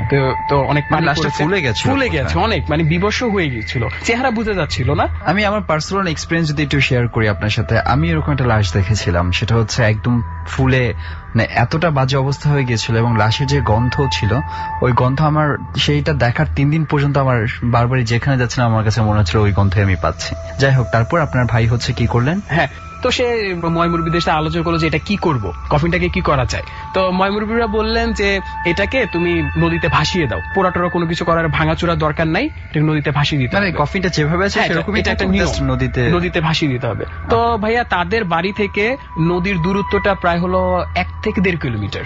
আচ্ছা। তো ভাইয়া চিন্তা করলো যে তার খাবার টাবার শেষ করে আমি একটু বিকাল দিকে কফিনটাকে নিয়ে নদীতে ভাসিয়ে দিয়ে আসবো। তো তখন বিকাল মানে আসরের পর যেই ভ্যান গাড়ি দিয়ে কফিনটিকে আনা হয়েছিল বাজার থেকে, সেই ভ্যান গাড়ি এবং চালক সহ তিনি কফিনটিকে নিয়ে নদীর উদ্দেশ্যে রওনা দেন। মানে ওই ভ্যান গাড়িতে করে ঠিক করলেন যে কফিনটাকে নদীতে ভাসিয়ে দিয়ে আসবে। তো ভাইয়া তাদের ওই নদীর ঘাটে যেতে যেতে সময়টা পেরিয়ে প্রায় একদম মাগরিবের আজান দিবে এমন একটা টাইম। তো ভাইয়া নদীতে যখন কফিনটিকে ভাসিয়ে দিবে এমন একটা অবস্থা দেখা যায় যে নদীর পাড়ে মানে অনেক কচুরি পানা। তো সে চিন্তা করলো যে কফিনটিকে যদি আমি এখানে রেখে যাই হয়তো বা অনেকে অনেক ভয় টয় পেতে পারে। তো সে এই জন্য একটু নামলো, নেমে কফিনটিকে ভাসিয়ে দেওয়ার জন্য কচুরি পানাগুলো সরিয়ে দিচ্ছে যে কফিনটি যেন ভেসে যায়। সে নামতে নামতে বুক পর্যন্ত যে নেমে গেছে তারই খেয়াল নেই। আচ্ছা, মানে তার এই মাথায় এটা নেই, মানে আনকনসিয়াসলি সে বুক পর্যন্ত পানিতে নেমে গেছে কফিন মানে ঠেলতে মতো ভাসিয়ে দেওয়ার জন্য। কফিনটাকে ভাসিয়ে দিচ্ছে, এখন কফিনটি রীতিমতো যাচ্ছে, নদীতে ভেসে যাচ্ছে। তো সে যখন ব্যাক করবে তখন শব্দ আসলো যে তার বোনের গলায়, যেই বোনটি মারা গিয়েছে তার কণ্ঠে আসলো, ভাইয়া তুই আমাকে ছেড়ে কই যাস। তো এইটা প্রথমবার হওয়ার পরে সে হয়তোবা ভাবছে যে হ্যালোসিনেশন, সে গুরুত্ব দেয়নি। পরপর 2-3 বার হওয়ার পরে সে পিছনে ফিরে তাকায়। পিছনে ফিরে তাকানোর পর দেখা যায় যে কফিনটিকে সে ভাসিয়ে দিয়েছে 30 থেকে 40 ফিট চলে গিয়েছিল কফিনটি, কিন্তু সে পিছনে তাকিয়ে দেখে যে তার একেবারে কোমরের সাথে কফিনটি লেগে আছে এবং কচুরিপানা সে যে সরিয়ে দিয়েছিল কচুরিপানা সেই আগের জায়গায় একেবারে, মানে কিছুক্ষণ আগে কফিনটা যে জায়গায় ছিল সেই জায়গায় চলে এসেছে এবং কচুরিপানা আগের জায়গায়, কফিনও আগের জায়গায়। এবং সে মানে ফিল করছে যে তাকে নিচ থেকে মানে পায়ের গোড়ালি ধরে কে জানি টানছে। আচ্ছা, তখন পায়ের গোড়ালি টানছে এবং সে রীতিমতো নিচে চলে যাচ্ছিল। তখন যে ভ্যান চালক উপরে ছিলেন তখন তাকে বলল যে ভাই আমাকে বাঁচান। তখন ভ্যান চালক নিচে নেমে এসে তাকে হাত ধরে টেনে উপরে উঠলো এবং তিনি ডাঙায় ওঠার সাথে সাথে সেন্সলেস। তো যেই ভ্যান গাড়ি দিয়ে কফিন নিয়ে আসা হয়েছে সেই ভ্যান গাড়ি চালক ছিলেন তাকে ভ্যান গাড়িতে উঠিয়ে বাসা পর্যন্ত নিয়ে যায় এবং কফিনটি যেই জায়গায় ছিল সেই জায়গায় রেখে দেওয়া হয়। মানে কফিনটিকে যে ভাসাবে সেই সিচুয়েশন সেখানে ছিল না। তখন কি কফিনটা ওখানে রেখে চলে আসে? কফিনটা ওইখানে রেখে আসার কারণটা হলো তখন মানে কফিনটাকে ভাসিয়ে দেওয়ার মতো পরিবেশ ছিল না। মাগরিব আজান দিয়ে দিয়েছে এবং চারদিক পুরো কুচকুচে কালো। তো ভ্যান গাড়ি আল্লাহ সাহসও করেনি যে কফিনটাকে ভাসিয়ে দিবে। ওইকে নিয়ে ব্যাক করে বাসায় যাওয়ার পর তাকে পানি টানি দিয়ে সেন্স ফিরিয়ে আনা হয়। তো ফিরিয়ে আনার পর সে কারোর সাথে এগুলো শেয়ার করে নাই। তো সেদিন সন্ধ্যা পের হয়ে গেল, সবাই ভাবলো যে হয়তোবা বোন মারা গিয়েছে, সেই শোকে হয়তোবা কিছু খায়ও নাই 3-4 দিন, যেহেতু বোনটা নিখোঁজ ছিল। তো সেই অনুসারে সে কিছু খাওয়া দাওয়া অজ্ঞান হয়ে গেছে, পরিবারের সবাই এগুলি ভেবে নিয়েছে। তো পরবর্তীতে দেখা যায় যে সেই দিন পার হয়ে যায়। তারপরের দিন দুপুর বেলায় যেমন সূর্য মাথার উপর থাকে, মানে যেভাবে ভাইয়া বলেছে আমাকে, আচ্ছা সেই সময় বারিন্দাতে 3-4 জন লোক ছিল এবং তার যে ভাগ্নি ছিল, মানে মরা বাড়ি 4 দিনের মিলাদ পর্যন্ত সবাই ওখানে থাকে, গ্রামে একটা নিয়ম থাকে। 2-3 দিন পার হয়ে গেছে, খেলাধুলা করতেছে। তো এমন সময় দেখলো যে তার বোন যেই ড্রেসে মানে যে ড্রেসটা পরা ছিলেন মারা যাওয়ার সময়, কফিনে যেই ড্রেসটা পরে লাশটা যেভাবে উদ্ধার করা হয়েছে ঠিক তেমন ভাবেই, মুখটা বোঝা যাচ্ছে না। যখন মর্গে যেই অবস্থায় দেখেছে তার বোনকে, মানে গোসল করানোর আগে একেবারে সেম ড্রেসেই একদম সেম ভাবেই দেখেছে। তখন সে ঘর থেকে দৌড়ে বের হয়ে দেখেছে বারিন্দার মধ্যে কেউ নাই, বাচ্চারা খেলছে। তখন সে মানে জিনিসটাকে ফিল করতে এবং আবার ঘরে ব্যাক করবে, দেখছে যে জায়গাতে হেঁটে গেছে সেই জায়গা দিয়ে পায়ের ছাপ পানি সহ, উঠোনের মধ্যে। সেটা তো এমনও হতে পারে অন্য কোনো মানুষের পায়ের ছাপও হতে পারে না, সে অলরেডি বাচ্চারা খেলছিল সেখানে। একেবারে মানে বাচ্চাদের পায়ের ছাপ আর বড়দের পায়ের ছাপে একটা মানে সে মানে দেখে বুঝতে পারে যে সামথিং ইজ রং। তো তারপরে সে এক হুজুরের কাছে যায়, একটা তাবিজ দেওয়া হয়। তাবিজ দেওয়া হওয়ার পর সে প্রতিনিয়ত এগুলি দেখছে এবং প্রতিনিয়ত সে স্বপ্নতে এগুলি দেখে, সেটা এখনো দেখছে। এবং সে আজকে 2 বছর খুবই অসুস্থ, মানে সে খুব ভালো একজন স্টুডেন্ট ছিলেন, এখন সে কিছুই করতে পারে না। আচ্ছা, এই অসুস্থতার কারণে কি ডাক্তার দেখানো হয়েছে কোনোবার? মানসিক অনেক ডাক্তার দেখানো হয়েছিল, কারণ তারা ফ্যামিলি সবাই এডুকেটেড পারসন। অনেক ডাক্তার দেখানো হয়েছিল কিন্তু কোনো কিছু হয়ে ওঠে নাই। ওকে, তো এটা ছিল নুহাস আপনার ভাইয়ের থেকে শোনা ঘটনাটি, তাই তো? জি ভাই, অনেক ধন্যবাদ আপনাকে আজকে আমাদের ডরের জার্নিতে এসে আপনার ঘটনাটি আমাদের সাথে শেয়ার করার জন্য। থ্যাংক ইউ ভাই। ডরের জার্নি চলছে এবং অলরেডি আমরা বিভিন্ন ধরনের এক্সপেরিয়েন্স শুনতে শুরু করেছি এবং আই হোপ যে কিছু এক্সপেরিয়েন্স আপনাদের কাছে অনেক ভালো লেগেছে বলে আমার মনে হয়। আমি জানি না আদৌ কার কাছে কিরকম লেগেছে। তো যাই হোক, কথা না বাড়িয়ে এবার আমরা পরবর্তী ঘটনার দিকে যেতে চাই এবং প্রথমে যথারীতি একটু পরিচয়টা জানতে চাই শুরুতে আপনার। আমি মোহাম্মদ রিদা হোসেন, আপনি কোথায় থাকেন? ঢাকার খিলগাঁও গুরানে থাকি। আচ্ছা, তো হৃদয় ভাই, ডর টিমের কাছে আমরা যেটা শুনেছি আপনার বেশ কয়েকটা ঘটনা আছে যেটা আপনি শেয়ার করতে চেয়েছেন আমাদের সাথে। সো আমরা আর সময় নষ্ট করতে চাই না, আমরা সরাসরি ঘটনায় চলে যেতে চাই। আমার প্রথম ঘটনাটা এটা আমার নিজের সাথে ঘটেছে 2006 সালের 16 জন্য আমি নিজে ব্যবসা করি। ওই ব্যবসার আমার যাতায়াতের পড়ছিল 1.5 কিলোর একটু বেশি হবে। তো আমি যাতায়াতের জন্য কারণ আমি একটা সাইকেল কিনেছিলাম। তো আমাদের ওই বাজার থেকে ওই বাজারে যাওয়ার পথে একটা স্থান আছে, দুই পাশে পুকুর, পাশে একটা কবরস্থান আছে, ওইখানে একটা তাল গাছ এবং পাশে একটা ঝাপ আছে। দেখা যেত আমি যখন যাতায়াত করতাম অনেক সময় আমি 9টার পরে কখনোই আসতাম না, যদি দেরি হইতো আমি দোকানে থেকে যেতাম। কেন 9টার পরে আসতেন না? এর আগে শুনেছি যে ওইখানে 100 প্লেস অনেক লোক মারা গেছে এবং পানিতে চুবাইয়া রিসেন্টলি যে বিভিন্ন ঘটনা ঘটনা এগুলো আর কি। আমার মাও বলতো যে তুই এইখানে 8টার পর আর আসবি না। আচ্ছা, ওইখানে আসলেই আমার দেখা যেত আমার গার শরীরে পশম দাঁড়াই যেত এবং নিজের ভয় ভয় লাগতো, কে যেন আমার সাথে আছে, কে যেন আমার সাথে আছে, এরকম লাগতো। তো আমি একদিন হঠাৎ করে আসতেছি এবং ওইখানে আসলেই আমি মোবাইলের সাউন্ড দিয়ে একটু গান বাজিয়ে জোরে সাইকেল টানে আসতাম। তো রাস্তা ফাঁকা, ওই দিন আমার একটু দেরি হয়ে গেছে। তার আগে বৃষ্টি হয়েছিল, বৃষ্টির কারণে বিদ্যুৎ ছিল না, আমার জরুরি কাজ সারতে একটু দেরি হয়ে গেছে। আসার পথে আমি পুকুরের সাইডেই আইসা কবরস্থানের একটু আগে ঝাপের কাছে আইসা আমার কি যেন সাথে আমার একটা ধাক্কা লেগে গেল সাইকেল রাস্তার মাঝে। রাস্তার মাঝে কিরকম রাস্তা ছিল? এটা 10 ফিট পাকা রাস্তা হবে, মানে খুব ভালো। হ্যাঁ, ভালো রাস্তা, কোনো মানে ভাঙা চুরো ছিল না। এর 2 মাস আগে রাস্তাটা তৈরি করেছে। তো আমি ধাক্কা লেগে গেল, ধাক্কা লাগার পরে আমি পড়ে গেলাম, পড়ে গিয়ে আমি একটা পুকুরের মধ্যে পড়ে গেলাম। আপনি কি যখন ধাক্কা লেগেছে তখন মানে রাস্তার রোড বরাবরই মাঝামাঝি? হ্যাঁ, আমি বরাবর রোড বরাবরই মাঝখান দিয়ে সাইকেল চালাতাম, কারণ ওইখানে রাস্তা ফাঁকা ছিল। সাইডে গেলে আমার হয়তো দেখা যেত, আমি যেহেতু জোরে সাইকেল চালাতেছি নিয়ন্ত্রণ করা কঠিন হইতো, এগুলো আমি রাস্তার মাঝখান দিয়ে সাইকেল চালাইতাম। রাস্তা ছিল সমান 10 ফিটের রাস্তা এবং আমার হাতে ছিল টর্চ লাইট, ওইটা দিয়ে সাইকেলের 2 হ্যান্ডেল ধরতাম আর মোবাইলে গান বাজতো খুব উচ্চ স্বরে। তো আমি দেখতে আসি টর্চ মারিয়া যেন এটা যে রাস্তা একদম ফাঁকা। তো কিসের সাথে আমার যেন ধাক্কা লেগে গেল, ধাক্কা খাওয়ার পরেই আমি দেখা যায় সাইকেল থেকে পড়ে গিয়ে গড়াইয়ে পড়ে এলাম পুকুরের ভিতরে। পুকুরের ভিতরে পড়ে যাওয়ার সাথে সাথে আমার কাঁধের উপরে হাত দিয়েই কে যেন আমাকে চুবাচ্ছে। আমি কিছু দেখতে পারতেছি না, কে যেন আমাকে সুপ্ত করে ধরে রাখছে এবং আমি কোনো কথা বলতে পারতেছি, চিৎকারও করতে পারতেছি না, আমাকে বারবার চুবাচ্ছে। আমি মানে নিজেই মনে হয় যে নিজে নিজে পানির মধ্যে যাচ্ছি। এবং অনেক সময় রেখে আমার এরকম অনেক ইয়ার পরে একটা মোটরসাইকেল আসলো, মোটরসাইকেল আলোটা যে পুকুরের দিকে পড়ার পরেই ওরা দেখলো যে সাইকেলটা, সাইকেলটার, আমি তো পুকুরের ভিতরে, সাইকেলটা দেখার পরেই যে আলো পড়লো, আলো পড়ার পরে আমাকে ছেড়ে দিল। ছেড়ে দিয়ে আপনি পুকুরে পড়ার পরে কি হলো? আপনাকে চুবাচ্ছে। মানে আপনি চাইলে উঠতে পারছেন? হ্যাঁ, আমি চাইলে উঠতে পারতেছি না, আমাকে নিজে নিজে চুবাচ্ছে। আর আমি অনেক কোনো কিছুর কি প্রেসার অনুভব করছি? হ্যাঁ, আমাকে ঘাড় ধরে আমাকে মানে পানির ভিতরে ঢুকাই রাখতেছে এবং আমি অনেক চেষ্টা করে উঠতে পারতেছি না। আচ্ছা আচ্ছা। তারপর পরে যে মোটরসাইকেলে যে আলোটা পড়লো, আলোটা পড়ার পরে এখন আমার ঘাড়ে হাত নেই, কিছু নাই, মানে আলো পড়ার সাথে সাথে আপনি ফ্রি হয়ে গেছেন? আমি ফ্রি হয়ে গেছি এবং আমার এখনো মনে হয় এখানে দাগটা আছে কিন্তু আমি বলতে পারি না। অনেকদিন পর্যন্ত দাগ ছিল একটা, যে মানুষ জোরে বেঁধে রাখলে যেরকম একটা দাগ পরে, দাগটা পড়েছিল। পরে ওরা তো আমাকে চেনে, ওইটাও আমাদের গোষ্ঠী মামাতো ভাই, ও আমাকে বাসায় নিয়ে গেল। আমার রাতে কোনো ছিল না, পরে আমার সকালবেলা থেকে জ্বর ছিল, আমি 15 দিন জ্বরে ভুগছিলাম। এই ঘটনা আর এখানে আরো একটা হয়েছিল, আমাদের ওই দূরে আশেপাশে তো বাড়িঘর ছিল না, দূরের এক লোক, ওনার আর কি পানের বরজ ছিল। তো উনি দেখতেছে দুবার বেলা একটা সময় একটা লাঠি ওনার সাথে যেন মারামারি করতেছে, ওই পাশে আর কোনো লোক নেই, একটা লাঠি ওনাকে পিটাচ্ছে। উনি একটা লাঠি দিয়ে মানে ওই লাঠির পিটানটা আপনার করতেছে, দেখা যায় একটা লাঠি অটোমেটিক ভাবে নিজে নিজে ওনাকে পিটাচ্ছে, এরকম দেখতেছে।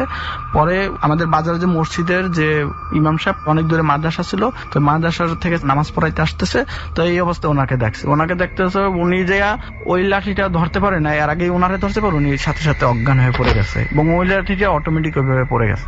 সো মানে এই ধরনের বিক্ষিপ্ত কিছু ঘটনা আপনাদের ওই রাস্তাটাকে ঘিরে প্রচলিত আছে। জি, সো দ্যাটস ওয়াই এটা অনেকেই ভয় পায় এবং একটু রাত হয়ে গেলে আর এই রাস্তাটা 3 থেকে 4 জন, মজিদ কাকা, জলিল কাকা আর এক দাদা, উনি ডিম নিয়ে আসতেছিল রাতে হাট থেকে, ওনার ডিম উপরে থেকে কে যেন ভাঙতেছে। উনি বারবার বলতে মানে করতেছে, উনি যে তাকায় যে দেখছে একটা জিনিস, দেখার সাথে সাথে উনি আর কি ওই ডিমেরই ফালাই রেখে বাসা গেছে। বাসা যাওয়ার পরেই উনি আর কাউকে কিছু বলতে পারে না, উনি পরদিন সকালবেলায় আর কি মারা গেছে আর কি। এরকম 3 জন লোকেই এখানে আর কি ডেট, আমি আমার মানে এখানকার ঘটনায় মারা যায় 3 জন লোকে মারা। ওকে, ওই এলাকার মানুষের একটা ভীতি হবে এই রাস্তাটাকে ঘিরে, খুবই স্বাভাবিক। জি।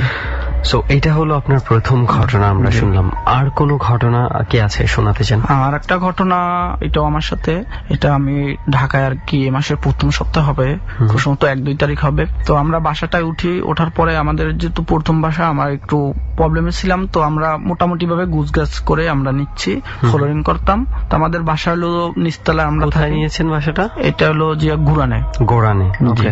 নিচতলা বাসাটা ছিল, আমরা এক রুম ভাড়া নেই।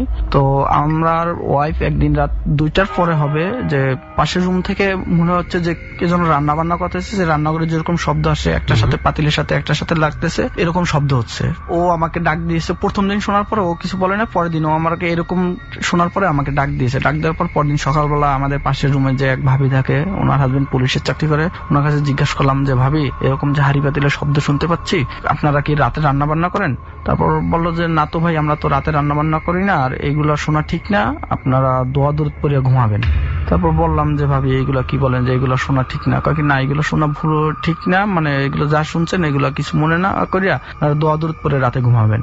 এইটার বলার একদিন পরেই আমাদের জানলা ছিল 2টা, একটা হলো পূর্ব পাশে আর একটা হলো উত্তর পাশে। তো জানলার 4টা করেই ছিল, পাট ছিল। তো ওই 4টা পাট আর এই সাইডের 3টা পাট আমি আটকে ঘুমাতাম, একটা পাটটা খোলা রাখতাম হাওয়া বাতাসের জন্য। তো আমি দেখতে পাচ্ছি যে ওই পূর্ব পাশে যে পাটটায়, ওটা রাত আনুমানিক 3টা থেকে 3:15 মতন হবে, এরকম একটা মানে শরীরের মতন একটা ছায়া পড়ে আছে। ছায়াটা ভিতরে ঢোকার জন্য জানলাটা ধাক্কাচ্ছে। আমি প্রথম দেখি, দেখার পরে আমার ওয়াইফকে আমি ডাক দেই যে দেখো, ও তো আমাকে দেখে, ও তো মানে পুরা ভয়তে ও কাঁপতেছে। তারপর বললাম যে কাইপো না, দেখি কি অবস্থা। আমি পরে সাথে সাথে এই জানলাটা, যেটার একটা পাট খোলা ছিল, এটা আমি আটকিয়ে দিয়ে আমাদের যে বাবু আছে, আমরা ফ্লোরিং করতাম, আমরা ইয়াতে দক্ষিণ পাশে গিয়েই আমাদের মানে বেডটা টান দিয়ে নিয়ে গেছি। নিয়ে যেয়ে ও আমার জড়াই দেখতে পান জানলার একটা পশমালা ইয়ার মতন আছে, ওইটা আমাদের জানলাটা থাবড়াচ্ছে, বিশাল আকৃতির আর কি বডিটা। এবং একটা যে 4টা পাটের জানলাটার পুরো পাটেই ওর বডিটা আটতেছে না। আচ্ছা। পরে থাবড়াচ্ছে, এই অবস্থায় চলতেছে। চলার পরে যখন আমার ওয়াইফ আর কি দোয়া দুরূদ শরীফ এরকম সূরা মানে যে যতটুকু পারে এতটুকু পড়তেছে, তো এরকমই করতেছে, বারবার এরকম ধাক্কাছে ভিতরে ঢোকার জন্য। তো দেখা ও কাঁদতেছে, আমিও কাঁদতেছি, বলে কি অবস্থা। আর এই ফজরের আজান দেওয়ার 10 থেকে 15 মিনিট হবে, আর আগে ওই জিনিসটা নেই। মানে এতক্ষণ টানা, তাহলে তো অনেক দীর্ঘ সময়। হ্যাঁ, প্রায় 2 ঘন্টার মতনই হবে খুব সম্ভবত। এই সময় আশেপাশের কোনো মানুষকে ডাকতে পারেন না? আমার আশেপাশে মানুষ ডাকবো কিভাবে? আমাদের ভিতরে ও ঢোকার জন্য চেষ্টা চালাচ্ছে। আমরা যদি দরজা খুলে পাশের থেকে আমরা যদি কাউকে ডাক দেই, তাহলে যদি আমাদের রুমের ভিতরে ঢুকে যায়। আর আমরা বাসাটাও নিছি নতুন, কারো মোবাইল নম্বর ছিল না। আচ্ছা আচ্ছা। পরে এই আশেপাশের মানুষজনের সাথে ওইভাবে পরিচয় গড়ে ওঠেনি এবং ভয়ে দরজাও খুলতে পারছে। হ্যাঁ, পরে আমরা এই পরিস্থিতির পরে আমরা ওই বাসিটা আর কি চেঞ্জ করে ফেলে নতুন বাসায় উঠেছে। ডর মানে ভয়। হন্টেড বাই প্রাণ মিস্টার ম্যাঙ্গো ক্যান্ডি। আরো একবার স্বাগত জানাচ্ছি ডরে। রাত 1টা এবং বলার অপেক্ষাই রাখে না, অনেক গভীর রাত। এই রাতে কোথায় কি ঘটছে তার অনেক কিছুই আমরা জানি না। প্রিয় শ্রোতা, ডরে যে ঘটনাগুলো ঘটে গেছে তা জানার জন্য আরো খানিকক্ষণ নিশ্চয়ই আপনি আমাদের সঙ্গেই থাকবেন। বাই দ্য ওয়ে, রেসিপিটার কথা বলছিলাম, একটু মনে করিয়ে দিচ্ছি। ঘর যদি ঘরে থেকে থাকেন, একেবারে ঘুটঘুটে অন্ধকার করে রাখলে ভালো হয়। বিশেষ করে যারা ভয়ের স্বাদ পেতে চান তাদের জন্য রেসিপিটা। ঘরটা ঘুটঘুটে অন্ধকার থাকবে, কিংবা আপনি যদি বাইরে শোনেন তাহলে একটা শুনশান নীরব জায়গাটা বেছে নেবেন, একজন কিংবা 2জন বন্ধু মিলে শুনলেও। আর ক্রিস্টাল ক্লিয়ার সাউন্ডে শোনা যায় সে বিষয়টি আপনি নিশ্চিত করবেন, কারণ ডরের যখন এই কথাগুলো বলে তখন পেছনে যে ব্যাকগ্রাউন্ড মিউজিক আপনারা শুনতে পান সেটা অনেকখানি এনভায়রনমেন্ট তৈরির জন্য সাহায্য করে, যে কাজটি করে লোবান। আর অবশ্যই ঘরের মধ্যে থাকলে জানালাটা হালকা করে খোলা রাখুন। বাই দ্য ওয়ে, আরেকটা পদ্ধতি আছে। আপনি কি অনুভব করেন আপনার আশেপাশে কেউ একজন ঘুরঘুর করে ঘুরছে, আপনার দিকে তাকিয়ে আছে এক দৃষ্টিতে, খুব কাছাকাছি, শরীরের খুব কাছাকাছি, কিন্তু আপনি তাকে দেখতে পাচ্ছেন না? ফিরছি আবারও ঠিক সেই জায়গাটিতে যেখানে ছোট্ট একটা বিরতি নিয়েছিলাম। ডর। আসছিল। আমি জানি না আসলে এই ধরনের মোটিভ গুলা কি। ঢাকা শহরের অনেক বাসায় অনেক ধরনের ঘটনাই আমরা শুনতে পাই, যে এখন একটা ঘটনা শুনলাম, মানে যেই জিনিসগুলোই যেই মানে থিংস গুলো এই ধরনের ঘটনা ঘটায়, আসলে ওইগুলার মোটিভটা কি থাকে এবং কেন এই নির্দিষ্ট মানুষগুলাকে ওরা অ্যাটাক করে, আই ডোন্ট নো, যেটা কোনো কারণ আছে কিনা। আপনার এই বাসাটাতে এর আগে যে ভাড়াটিয়ারা ছিল আপনাদের আগে, সো এই ধরনের কোনো কিছু কি পেয়েছেন যে ওদের সাথে কোনো কিছু ঘটেছে কিনা? না, আমি এই ধরনের বাসার বাসাটা রুমটা অনেকদিন খালি ছিল। আচ্ছা, আপনারা যাওয়ার আগে এখানে কোনো মানুষ ছিল না? না না, অনেকদিন রুমটা খালি ছিল, এই কারণে আমরা একটু তাড়াহুড়ি করেই একটু আগে ভাগে, মাস শেষ হওয়ার আগেই ভাগেই উঠে গেছি। অনেকদিন রুম খালি ছিল, বুঝাই আর কি, মানে বোঝা যাচ্ছিল যে অনেকদিন পরিত্যক্ত অবস্থায় ছিল। তো আমরা বলি না, অনেক জায়গায় কিন্তু পেয়েছি যে যখন কোনো কিছু এই ধরনের বাসা পরিত্যক্ত পড়ে থাকে, আসলে মনে হয় না কোনো ভাবে এটা পরিত্যক্ত নয়। আমার আপনার দৃষ্টিতে হয়তো বা এটা পরিত্যক্ত, কিন্তু কোনো না কোনো ভাবে হয়তো বা অন্যের দ্বারা ব্যবহার হচ্ছে, যেটা আমরা আসলে আঁচ করতে পারি না। আমরা কিন্তু এরকম যথেষ্ট ঘটনা ডরে পেয়েছি যে বাসাগুলো পরিত্যক্ত অবস্থায় পড়েছিল, ওটার মধ্যে সবারই অজান্তে কোনো না কোনো কিছু বসবাস শুরু করেছিল এবং এক্সিস্টেন্স ছিল। তো যাই হোক, এটা হচ্ছে আপনার দ্বিতীয় ঘটনা। জি। আর কোনো ঘটনা কি আছে শেয়ার করতে চান আমাদের সাথে? একটা ঘটনা আছে, এটা আমার মামার সাথে। এটা আমার আমরা শুনি একটু। দেশের বাড়িতে। তো মামা দেখা যাচ্ছে সেই একই এলাকায়, কোন এলাকার নাম? এটা আমাদের আরেকটা ইউনিয়নে। আচ্ছা, এটা গৌনদী থানার যে কোনো একটা ইউনিয়নে হবে। ওকে। এটা মামা যেহেতু পলিটিক্স করতো, প্লাস একটা ডায়াগনস্টিক সেন্টারের ব্যবস্থাপনা পরিচালক ছিল, তো মামা মোটরসাইকেল নিয়ে দেখা যেত অনেক রাত হতো, এবং যে রাস্তা দিয়ে আসতো ওই রাস্তাটা আধা কিলো 1 কিলোর ভিতরে আশেপাশে কোথাও বাড়িঘর ছিল না, শুধু পানের বরজ ছিল। পানের বরজ আর আপনার ধান খাতের জমি ছিল। তো ওইখানে একটা বট গাছ আছে, ওই বট গাছটার অনেক আগে আমি ছোট থাকাকালীন অবস্থা ওইখানে একটা মেয়েকে নির্যাতন করে মেরে ফেলা হয়েছিল। ওই থেকে ওই পথে 8টার পরে, সন্ধ্যার পরে আর কি, ওই পথ দিয়ে কেউ প্রয়োজনে যদি অতি প্রয়োজনে তো 1-এর অধিক লোকজন যেত, তাছাড়া কেউ একা কখনো যেত না। তো মামা যেহেতু করতো, অনেক সময় দেখা যেত একা যেত বা লোকজন সাথে থাকতো। তো একদিন মামা রাস্তা দিয়ে যাচ্ছে, মানে মোটরসাইকেল, হ্যাঁ একা যাচ্ছে, তো হঠাৎ করে ওই গাছটার নিচে গেছে পরে মোটরসাইকেলটা ওনার স্টার্ট বন্ধ হয়ে গেছে। যেই গাছটা এখানে একটা মেয়েকে মেরে ফেলা হয়েছিল অনেক আগে, নিচে, হ্যাঁ, পরে গেছে পরে মোটরসাইকেলের স্টার্টটা বন্ধ হয়ে গেছে। তো স্টার্টটা বন্ধ হয়ে গেছে, মামা মনে হচ্ছে কোনো প্রবলেম হয়েছে কিনা, তেলের লাইন অফ আছে কিনা, এই কারণে মামা মোটরসাইকেলটা নেমে স্ট্যান্ড করে দেখতে গেছে। দেখতে যাওয়ার কারণে উনি হঠাৎ করে উপর দিকে গাছের দিকে যে কোনো কানবাসের চোখটা গেছে। তো উনি যেটা দেখলো ওইটা দেখার জন্য উনি আসলে প্রস্তুত ছিল না। কি দেখেছেন? উনি দেখেছে যে একটা সাদা কাপড় পরা একটা মহিলা 2 দিকে 2 হাত করে দাঁড়িয়ে আছে, এবং ওনার চুলগুলি পড়েছে একদম বট গাছের নিচে, যে পাশে একটা খাল আছে, খালের ভিতরে মানে খালের পানি ছুঁই ছুঁই এরকম চুলগুলো পড়ে গেছে। এগুলো দেখার পরে মামা খুব মানে জোরে একটা চিৎকার দিয়ে দৌড় দিছে। দৌড় দেওয়ার পরে পান বরজের পাশে উনি পড়ে গেছে। পড়ে যাওয়ার পর উনি অজ্ঞান হয়ে গেছে, এবং ওনাকে সকালবেলা ওই বাড়ি যে কাজ করতে লোকজন আসছে, আসার পরে আর কি ওনাকে ওইখান থেকে উদ্ধার করে বাড়ি নিয়ে আসছে। বাড়ি নেওয়ার পরে ওই থেকেই মামা অসুস্থ, এখন পর্যন্ত অসুস্থ। এটা প্রায় আনুমানিক হবে 10 বছরের উপরে আর কি ঘটনাটা, 10 বছর আগের ঘটনাটা। তো মামা এখন আর কি অসুস্থ, মাঝে মাঝে অসুস্থ হয়, এবং ওনার মেরুদণ্ডতে ওই থেকে পড়ে গিয়ে হয়েছে বা যেভাবে ব্যথা অনুভব করে, এবং অনেক প্রবলেম আর কি সব। আচ্ছা, ওই রাস্তাটা দিয়ে। সো দ্যাট মিনস হচ্ছে যে ওই মেয়েটাকে ওখানে খুন করার পর থেকেই ওই জায়গাটাতেই, হ্যাঁ ওই জায়গাটা মেয়েটা খুন করার পরে ওইখান দিয়ে আর কি লোকজন করে না, বিভিন্ন জন লোকে আর কি বিভিন্ন প্রকার প্রবলেমের পরিস্থিতি দেখা গেছে। ওইখানে বসে কেউ একজন চিৎকার করতেছে, মানে রাস্তা দিয়ে হেঁটে যাচ্ছে 3-4 জন, দেখা যায় আশেপাশ থেকে চিৎকার করতেছে। তারা খুব দ্রুত স্থানটা ত্যাগ করে, কারণ অনেক এলাকায় যারা বসবাস করে তারা তো জানে যে এখানে কি একটা যে হয়েছে, প্রবলেম আছে। আসলে ওই যা হয় আর কি, রিউমার যদি ছড়িয়ে যায় কোন একটা ঘটনা, যতটুকু সত্যি হোক বা মিথ্যা হোক, এটা মানুষের মনের অজান্তেই মানুষের মধ্যে একটা ভয় গেঁথে যায়। কোন একটা এরিয়া সম্পর্কে যদি আপনি জানেন যে এখানে কোনো একটা প্রবলেম হয়তো আছে, কয়েকজন ভয় পেয়েছে, আপনার মনের অজান্তে দেখবেন যে আপনিও ভয় পেতে শুরু করবেন যে আসলেই হয়তো বা এখানে কিছু একটা আছে। তবে এই সব ক্ষেত্রে আমি বলবো যে এই রিউমার গুলাকে সব ক্ষেত্রে প্রাধান্য দিতে গেলে আপনার কিন্তু চলাফেরা করার গণ্ডিটা অনেক ছোট হয়ে আসবে। তবে হ্যাঁ, এসব ঘটনাতে এতটুকু বলতেই হয় যে একটু সাবধান থাকা ভালো। তো যাই হোক, অনেক ধন্যবাদ আপনাকে আমাদের এই জার্নিতে এসে আপনার ঘটনাগুলো আমাদের সাথে শেয়ার করেছেন। আপনাদেরকেও ধন্যবাদ। ডরের জার্নি চলছে এবং আমরা এক একজনের এক্সপেরিয়েন্স শুনছি এবং সেই ধারাবাহিকতায় এই মুহূর্তে আরো একজন রয়েছে আমাদের সাথে এবং তার ঘটনা আমরা শুনবো। আর বরাবরের মতো তার ঘটনাতে যাওয়ার আগে তার পরিচয়টা একটু আমরা ভালো করে জেনে নেব। যদিও ডর টিম জানে প্রত্যেকের পরিচয়, বাট আই থিঙ্ক যে এখানে আমরা যারা রয়েছে, ইনফ্যাক্ট যারা রেডিওতে শুনছে আমাদেরকে, তাদেরও পরিচয়টা জানা দরকার। আপনার নাম কি এবং কোথায় থাকেন, কি করেন বর্তমানে? আমি ইয়াসিন আরাফাত, জগন্নাথ বিশ্ববিদ্যালয় রাষ্ট্রবিজ্ঞান মাস্টার্স, থাকি রামপুরা।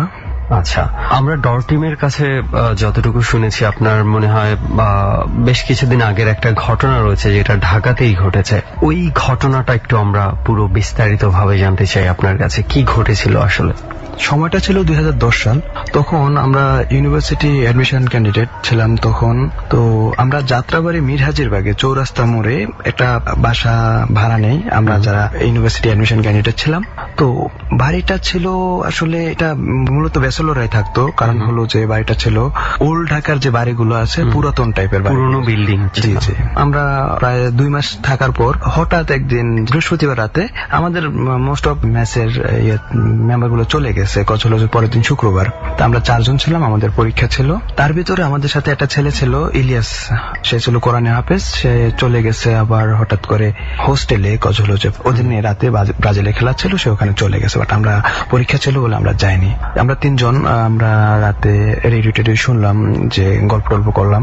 করার পর তখন প্রায় রাত্র 1টা, আমরা ঘুমাবো, পরের দিন সকালে পরীক্ষা আছে। তো এই কারণে আমি ওদেরকে বললাম যে তোরা ওই রুমে গিয়ে ঘুমা, আমি এই রুমে ঘুমাচ্ছি।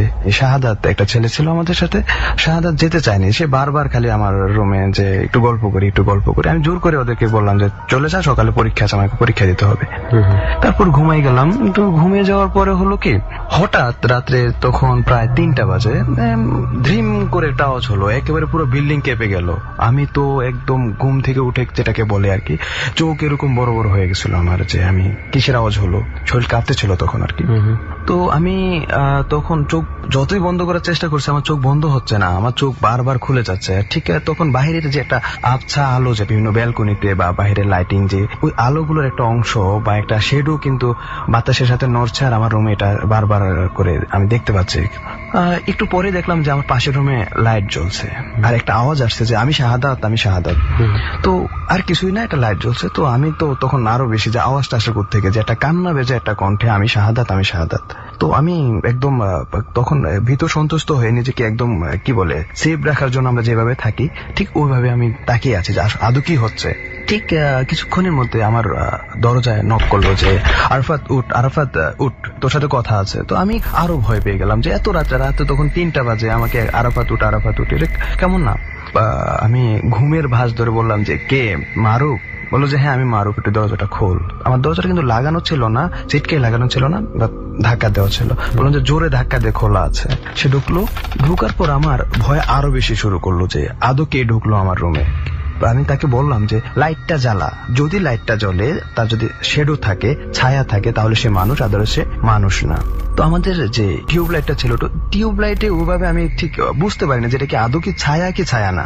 তখন ভয় আরো বেশি কাজ করছিল, যে আমি যে কথা বলবো, আমার কাঁপা শুরু হয়ে গেছিল, যে আমি কি বলবো তাকে। তাই সে লাইট জ্বালালো। লাইট জ্বালানোর পর আমার পাশে আসলো। তখন আমি ভালো করে দেখলাম যে দিস ইজ মারুফ। তো আমি বললাম যে কি সমস্যা, কি হয়েছে বা আদৌ কি। তখন আমি কাঁপতেছিলাম। তখন আমার কাঁপা দেখে সে আরো বেশি কাঁপতেছিল, যে আরাফাত কি যেন একটা হয়েছে, আমার রুমে একটু আয়। তো আমি বললাম যে আমি এত রাতে তোর রুমে যাবো কিভাবে। আমি যখন বলতেছিলাম তখন আমার শরীর কাঁপতেছিল, যে ঠিক আমি তাকে কিভাবে বলবো।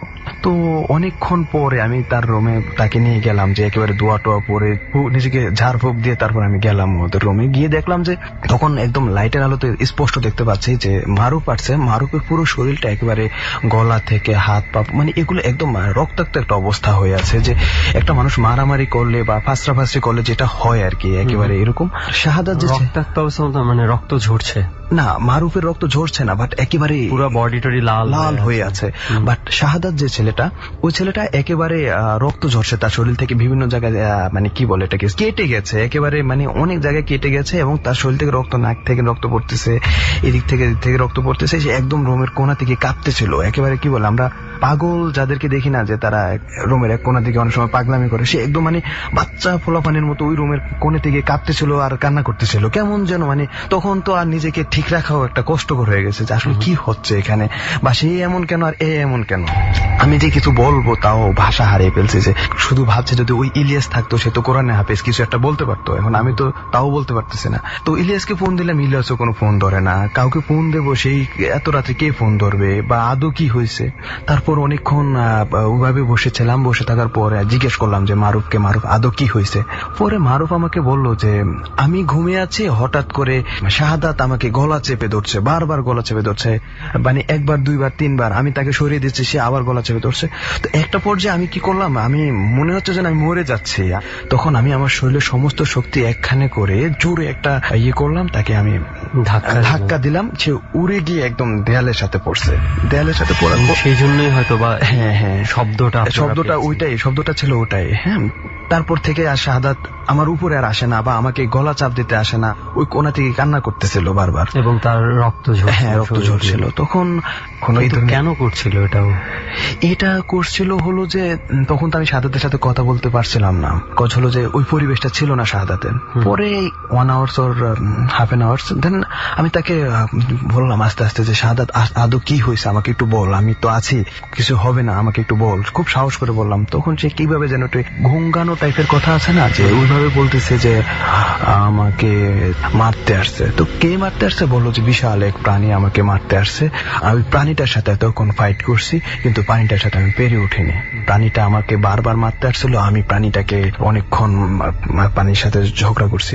ও দ্যাট মিনস হচ্ছে যে যে ফ্রেন্ডকে উনি মারতে যাচ্ছিল সেই ফ্রেন্ডটাকে সে অন্য কিছু ভাবছিল। হ্যাঁ, সে বারবার বলতেছে যে এখানে মারুফ ছিল না, এখানে একটা প্রাণী ছিল, সেই প্রাণীটা আমাকে বারবার মারতে আসছে। আচ্ছা, তারপর আমি বললাম যে এখানে তো মারুফ ছিল, এখানে তো অন্য কেউ ছিল না, প্রাণী আসবে কোত্থেকে? বললো যে না, এখানে মারুফ ছিল না, মারুফ এখন আসছে, মারুফ তো তোর রুমে ছিল। আচ্ছা, তো এইভাবে আমরা বসে আছি, কি বলবো, তাছাড়া রুমে কোনো ওষুধ নাই। আমরা থাকতাম ব্যাচেলর থাকতাম, তো আমাদের এখানে ওষুধ আসবে কোত্থেকে? ফ্যামিলি ভাষা তো কিছু থাকে, আমাদের তো ইউনিভার্সিটি ক্যান্ডিডেট, সো আমাদের এখানে তো ওষুধ দিয়ে আমরা কি করবো? ওইভাবে আমরা তাকে জাস্ট মাথায় একটু পানি দেওয়া, শরীরটা একটু মুছে দেওয়া। যখন তার মাথায় পানি দিচ্ছি তার পুরো শরীর কাঁপতে ছিল, মানে পানি দেওয়ার সাথে সাথে সে আরো মনে হয় যেন কেমন যেন হয়ে যাচ্ছে, এরকম একটা অবস্থা। তো এইভাবে রাতটা কোন রকম কেটে গেল আর কি। এই তারপর সকালে সবাইকে খবর দিলাম, সবাই আসলো, আমাদের বাড়িওয়ালাকে খবর দিলাম, তো বাড়িওয়ালা আসেনি। বাড়িওয়ালা মেবি আসেনি, কেন আসেনি জানি না। আমরা এখানে একটু প্রবলেম ফিল করছি যে এটা কি আপনার পূর্ব কোনো প্রবলেম কিনা, কিন্তু বাড়িওয়ালা আমাদের তাকে সাড়া দেয়নি। আচ্ছা, আশেপাশে যারা অন্যান্য ব্যাচেলররা ছিল মেসে ছিল, তাদের কাছে কি কোনো ধরনের কোনো পেয়েছেন, তারা এই ধরনের কোনো কিছু ফেস করেছে কিনা? তাদের কাছে আসলে এখানে একটা কথা হলো কি, আমরা ওখানে উঠছিলাম ঠিক 1.5 মাস থেকে 2 মাস হয়েছে তখন। তো এর আগে যারা আমাদের বড় ভাই ছিল বা এর আগে যারা এখানে ছিল, কেউ 1 মাসের বেশি স্টে করেনি। 1 মাস 1.5 মাস সর্বোচ্চ 2 মাসের ভিতরে সবাই চলে যায়। কেন চলে যায় কেউ কোনো রিজন বলে না, জাস্ট এখানে আসে, আসার পর আর তাকে চলে যেতে হবে সেইটাই জানে মনে হয়। যে আচ্ছা, আমার একটা পয়েন্ট আছে, আমি একটা বিষয় আমি একটু ক্লিয়ার হতে চাই। আচ্ছা, আপনি বলছেন যে আপনার এক ফ্রেন্ড, আপনারা যে দেখলেন এক ফ্রেন্ড আরেক ফ্রেন্ডকে মেরেছিল এবং সেটা সে অন্য কিছু ভেবেছিল। আপনি শিওর যে তাদের মধ্যে কোনো দ্বন্দ্ব ছিল না? এটা হতে পারে তাদের পার্সোনাল কোনো ক্ল্যাশও হতে পারে। না, এটা হওয়ার কোনো প্রশ্নই আসে না। কারণ হলো যে আমরা খুব ক্লোজ ফ্রেন্ড বলি, ওর ভোজন ফ্রেন্ড বলি, একদম সোনায় সোহাগা আমরা ছিলাম একেবারে। একজন আরেকজনের মানে একজন আরেকজনকে ছাড়া ভাবতে পারতাম না, পারি না এখনো, এরকম ফ্রেন্ড। সো এখানে তো কোনো ইয়ে থাকার প্রশ্নই আসে না। এই ধরনের মানে ঝগড়া হওয়ার মতো কোনো পরিবেশ বা না, এটা তখনও ছিল না, এখনো নেই। আচ্ছা, তো ওকে, এইটা আমার মাথায় একটা প্রশ্ন ঘুরছিল আর কি, এই জন্য আমি প্রশ্নটা করলাম যে এমনও তো হতে পারে যে তাদের মধ্যে কোনো প্রবলেম ছিল, সেটা মারামারিতে রূপ নিয়েছে, তো সেটাও যেহেতু নাই। এবং এই বাড়িটার কোনো ইতিহাস বা এর আগে কোনো ইতিহাস আছে কিনা, এই ধরনের ঘটনা ঘটার মতো কোনো কারণ আছে কিনা, সেটা কিছু জানতে পেরেছেন? মানে আমরা যেটুকু বাইরে থেকে দেখতে পাই, বাড়িটা একটু আগে বললাম যে এটা একটা পুরাতন, একটা পুরান ঢাকা টাইপের বাড়ি, একদম ভৌতিক টাইপের একটা বাড়ি। আসলে একটা কেমন যেন টাইপের একটা বাড়ি। আচ্ছা, বুঝতে পেরেছি আমি। মানে আর এখানে এখানে প্লেস থাকে না যেটার একটা নেগেটিভ ভাইব থাকে, গেলেই মানে একটা অদ্ভুত মনে হয়, কেমন যেন একটা মানে পরিবেশ অনেকটা ফিল করা যায় যে আসলে অস্বস্তিকর একটা পরিবেশ থাকে, এটা আসলে বলে বোঝানো যায় না। ওই ধরনের একটা ফিল ছিল পুরো জায়গাটাতে। আরেকটা জিনিস হলো যে এখানে তো কিছু একটা আছে বটে, যে আমি এখন এখানে এসে বলতেছি কিন্তু অনেক হয়তো বলে না, বা তখন আমরা জিজ্ঞেস করছি আদৌ কি হয়েছে, তাও সেও কিন্তু বলে না। যারাই চলে যাচ্ছে পার্সোনাল কাজ। এখন পার্সোনাল কাজের কারণে তো সবাই চলে যেতে পারে না, একজন দুজন যেতে পারে, কেউ 1 মাসে বেশি স্টে করে না, 1.5 মাসে বেশি স্টে করে না। ওকে, সো আপনারা কি এরপরে স্টে করেছিলেন? না, আমরা আর এরপরে স্টে করিনি। ওই মাসটা শেষ হয়েছে সাথে সাথে চলে আসছে। ওই মাসটা যে ছিলাম ব্যাপারটা এরকমও না, জাস্ট আমাদের আন্ডারে ছিল ওই মাসটা আর কি, বাট আমরা অন্য বাসা চলে গেছি, আমাদের যা যারা আত্মীয়। বুঝতে পেরেছি, মানে ওই ঘটনা ঘটার পর থেকে আপনারা মোটামুটি যার মতো সরে গেছে আর কি। ওকে, সো এইটাই ছিল আপনার ঘটনা। মানে মিস্ট্রি বলতে পারি যে এটার আমরা না ব্যাকগ্রাউন্ডটা জানতে পেরেছি, না কোনো কিছুর একটা সমাধানে আসতে পেরেছি, পুরোই একটা মিস্ট্রি বলা যায়। তো যাদের সাথে ঘটেছে মিস্ট্রিটা সবচেয়ে মানে ভালো অ্যান্সারটা হচ্ছে আপনার বন্ধুর কাছে, যে অদ্ভুত কিছু একটা দেখেছিল এবং কেন দেখেছিল, আদৌ দেখেছিল কিনা, তার কাছেই সবচেয়ে বড় অ্যান্সারটা রয়েছে। তো যাই হোক, অনেক ধন্যবাদ আপনাকে যে আপনার এই ঘটনাটা আমাদের সাথে শেয়ার করার জন্য। আপনাকে ধন্যবাদ। ডর মানে ভয়, হন্টেড বাই প্রাণ মিস্টার ম্যাঙ্গো ক্যান্ডি।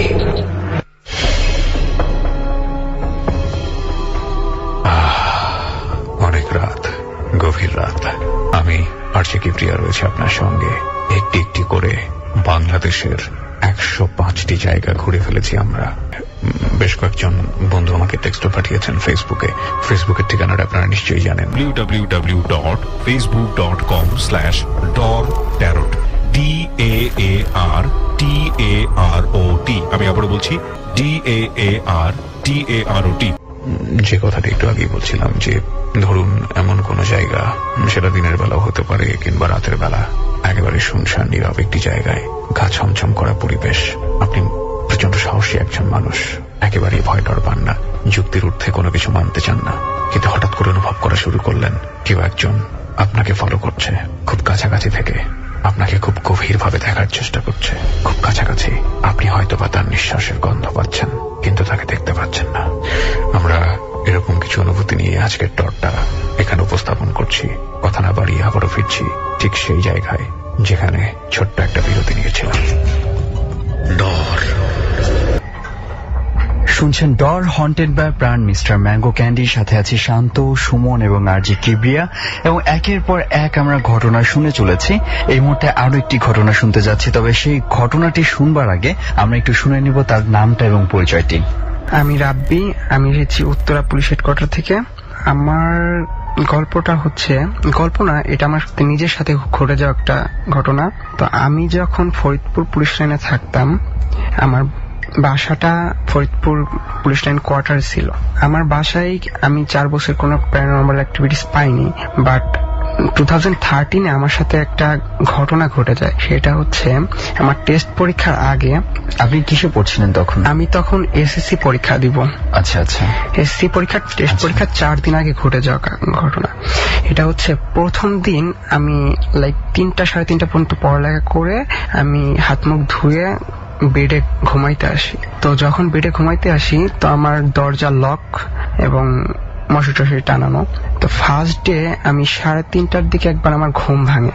তো ঘুম ভাঙার পর আমি খেয়াল করি আমার দরজাটা খোলা। তো আমি হঠাৎ একবার একটু ঘুমের চোখে আমি অতটা কেয়ার নিইনি, আর দেখলাম দরজাটা খোলা আর একটা কালো অবয়বের মতো রয়েছে। তো আমি জিনিসটার পাত্তা দিলাম না, আমার হইতেই পারে, দরজা খোলা হইতেই পারে। আর আবার এমনও হতে পারে যে আপনি অনেক রাত জেগে পড়েছেন, এটা হ্যালুসিনেশনের মতো কিছু একটা হয়েছে। সো আমি ফার্স্ট ডে কোনো ইন্টারেস্ট নেইনি ওর উপরে। সেকেন্ড ডে আমি এগেইন দেখি যে আমার দরজা আবার খোলা এবং আমার পড়ার টেবিল চেয়ারে কে একজন বসে আছে, আর আমার দিকেই ফেস করে বসে আছে। ঠিক আছে, কিন্তু ফেসটা দেখা যাচ্ছে না, শুধু একটা কালো অবয়ব বসে আছে, এটুক দেখা যাচ্ছে। তো আমি সেদিনও কিছু মনে করিনি যে হইতেই পারে, আমার চেয়ারটা ঘোরানো ছিল আর মনে হচ্ছে যে একজন বসে আছে, মানে জাস্ট চোখের দেখা বা আপনার কাছে মনে হচ্ছিল যে কি এমন হবে, ছায়াই তো দেখতে পাচ্ছি, হইতেই পারে। অন্য কোনো কিছুর ছায়াও হয়তো হতে পারে। হতে পারে, বাট আমি এইটুকু চিন্তা করিনি, কারণ যে কোনো কিছু হইলে সে তো আমার কোনো ক্ষতি করতেছে না, কেন আমি তাকে আগবাড়ায় ডিস্টার্ব করতে যাব, সে আমার দিক বসে আছে। মোট কথা হচ্ছে আপনি কোনো গায়ে মাখছেন না, গায়ে যা দেখছেন মাঝে মাঝে এরকমই আর কি। তো সেদিন আমি কিছু মনে করি নাই, কিছুক্ষণ ওয়েট করে আমি ঘুমাই পড়ছি আবার। তো থার্ড ডে আমার, থার্ড ডে বলতে কি তার ঠিক পরের দিনই নাকি হ্যাঁ, কিছুদিন তার পরের দিনই। ও একটা নাই, প্রথম একটা না। দ্বিতীয় তৃতীয় এভাবে দেখছেন? একটা না, থার্ড ডে আমার বেডের পাশে ছোপাই বসে আছে, আমার বেডের পাশেই সোফায় বসে আছে কি? মূলত আপনি তো অবয়ব দেখতে পাচ্ছেন, ছায়ার মতো দেখতে পাচ্ছিলেন, ছায়ার মতো বসে। তো থার্ড দিন গিয়ে আপনি দেখতে পাচ্ছেন যে সোফায় সেই ছায়াটাই বসে আছে, ঠিক আছে। একটা লম্বা ভাবে ঠিক কেমন ছিল সেটা? মানে মানুষের মতো ছিল মানুষ নাকি? বসে থাকলে যেভাবে মনে হয় একবারে আচ্ছা। চুপচাপ করে একজন বসে থাকে যেভাবে, সেরকম চুপচাপ করে বসে আছে, ঠিক আছে, বাট কোনো ফেস বা কিছু বোঝা যাচ্ছে না, ঠিক আছে। তো থার্ড ডে আমি মশারি টানাইছিলাম না, এমনি মশা কামড় লাগছিল না, আর অনেক টায়ার্ড ছিলাম, পড়তে পড়তে মাথা ব্যথা গেছিল, তো এমনি ঘুমায় পড়ছিলাম। থার্ড ডে তে যখন লাইক 3:30 পরে, ঘটনাটা ঘটার 10 মিনিট পরে আজান দিছে, তো আমার মাথায় যখন হাত দিছে, 2 সেকেন্ড হবে, 2 থেকে 3 সেকেন্ড হবে, আমার মাথায় হাত দিয়ে একটা মানে বোলাইছে, যেভাবে হাত বোলায়, তো একটা হাত বোলানোর সাথে আমার মনে হয়েছে যে কিছু একটা আমার মানে লোমস্য জিনিস, লোমস্য কি মানে অনেক নরম একটা জিনিস আমার উপর দিয়ে গেল, আর আমার ঘুমটা অনেক হালকা হওয়ার কারণে আমার হঠাৎ করে ঘুম ভেঙে যায়, আর আমি লাফ দিয়ে উঠি। মানে আপনি ফিল করেন যে আপনাকে কেউ টাচ করছে, মাথায় টাচ করছে, আমাকে হাত বোলাই গেছে। এমনিতে আপনার বাসার মানুষ কি হতে পারে সেটা আপনার কি? না, আমার বাসার ফ্ল্যাটটা হচ্ছে 4 রুমের ফ্ল্যাট, তো লাস্ট প্রান্তে আব্বু আম্মু থাকে আর ফার্স্টে আমি থাকি, আর ভাইয়া বড় আপু সব ঢাকায় থাকে। আচ্ছা আচ্ছা, তো মূলত ওইভাবে কেউ চান্স নাই। আচ্ছা, তারপর কি দরজা খোলা দেখেছিলেন, বা মানে যদি লজিক্যালি আমরা চিন্তা ভাবনা করি কি হতে পারে সেটা? সেদিন আমি আবার দরজা খোলা দেখিনি, সেদিন দরজা লক, দরজা বন্ধ, এর মাঝে আপনি ফিল করলেন কেউ একজন আপনার মাথায় হাত কেউ আমার মাথায় হাত বলছে, তো আমি উঠে বসছি, বসে আমি তখন ঘামতেছি, সাডেনলি ঘামার কারণটা আমি বুঝিনি।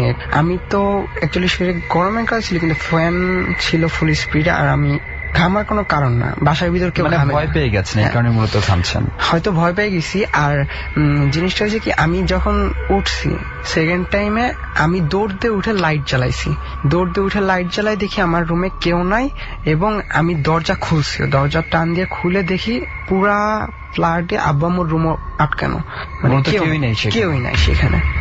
তারপরে কি কিছুক্ষণ 10 মিনিট পর বসে আছি বিছানার উপর, 10 মিনিট পর আজান দিছে। তো পরদিন সকালবেলা আমি যখন আমার ফ্রেন্ডদের জানাই যে জানিস আমার সাথে এই কাহিনী হয়ে গেছে, আমি অনেক ভয় পাইছি, তো ওরা বলতেছে দূর, এসব কোনো আজে বাজে স্বপ্ন দেখাস আর আমাদের কাছে এসে মজা নেস।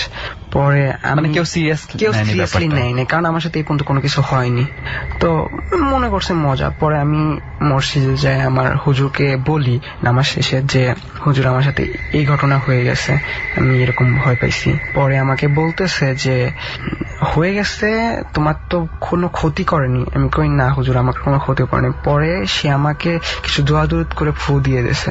তো আচ্ছা, ডাক্তারের কাছে কি যাওয়া হয়নি? হুজুরের কাছে কেন যাওয়া হলো ফার্স্ট? হুজুরের কাছে গেছি কারণ আমি ওটা ভয় পাইছি। মানে আপনার কাছে বিষয়টা মনে হচ্ছিল যে বিষয়টা আসলে ডাক্তারের সাথে যায় না, কারণ আমার বাসায় তখন কেউ ছিল না, আমার আব্বু আম্মু অন্য পাশে ঘুমাইতেছে, আর আমি বেড থেকে উঠে কাউকে খুঁজে পাইনি, ইভেন আমি দরজা খুলেও বাইরে হয়েছি যে কেউ আছে কিনা। বাট আমি অ্যাকচুয়ালি মানে ভূতের গল্পটার উপর শুনি অনেক, ঠিক আছে, কিন্তু এইভাবে আমার সাথে হয়ে যাবে সেটা ভাবতে পারিনি। তো পরে 2-3 দিন 4-5 দিন এরকম ভালো গেছে।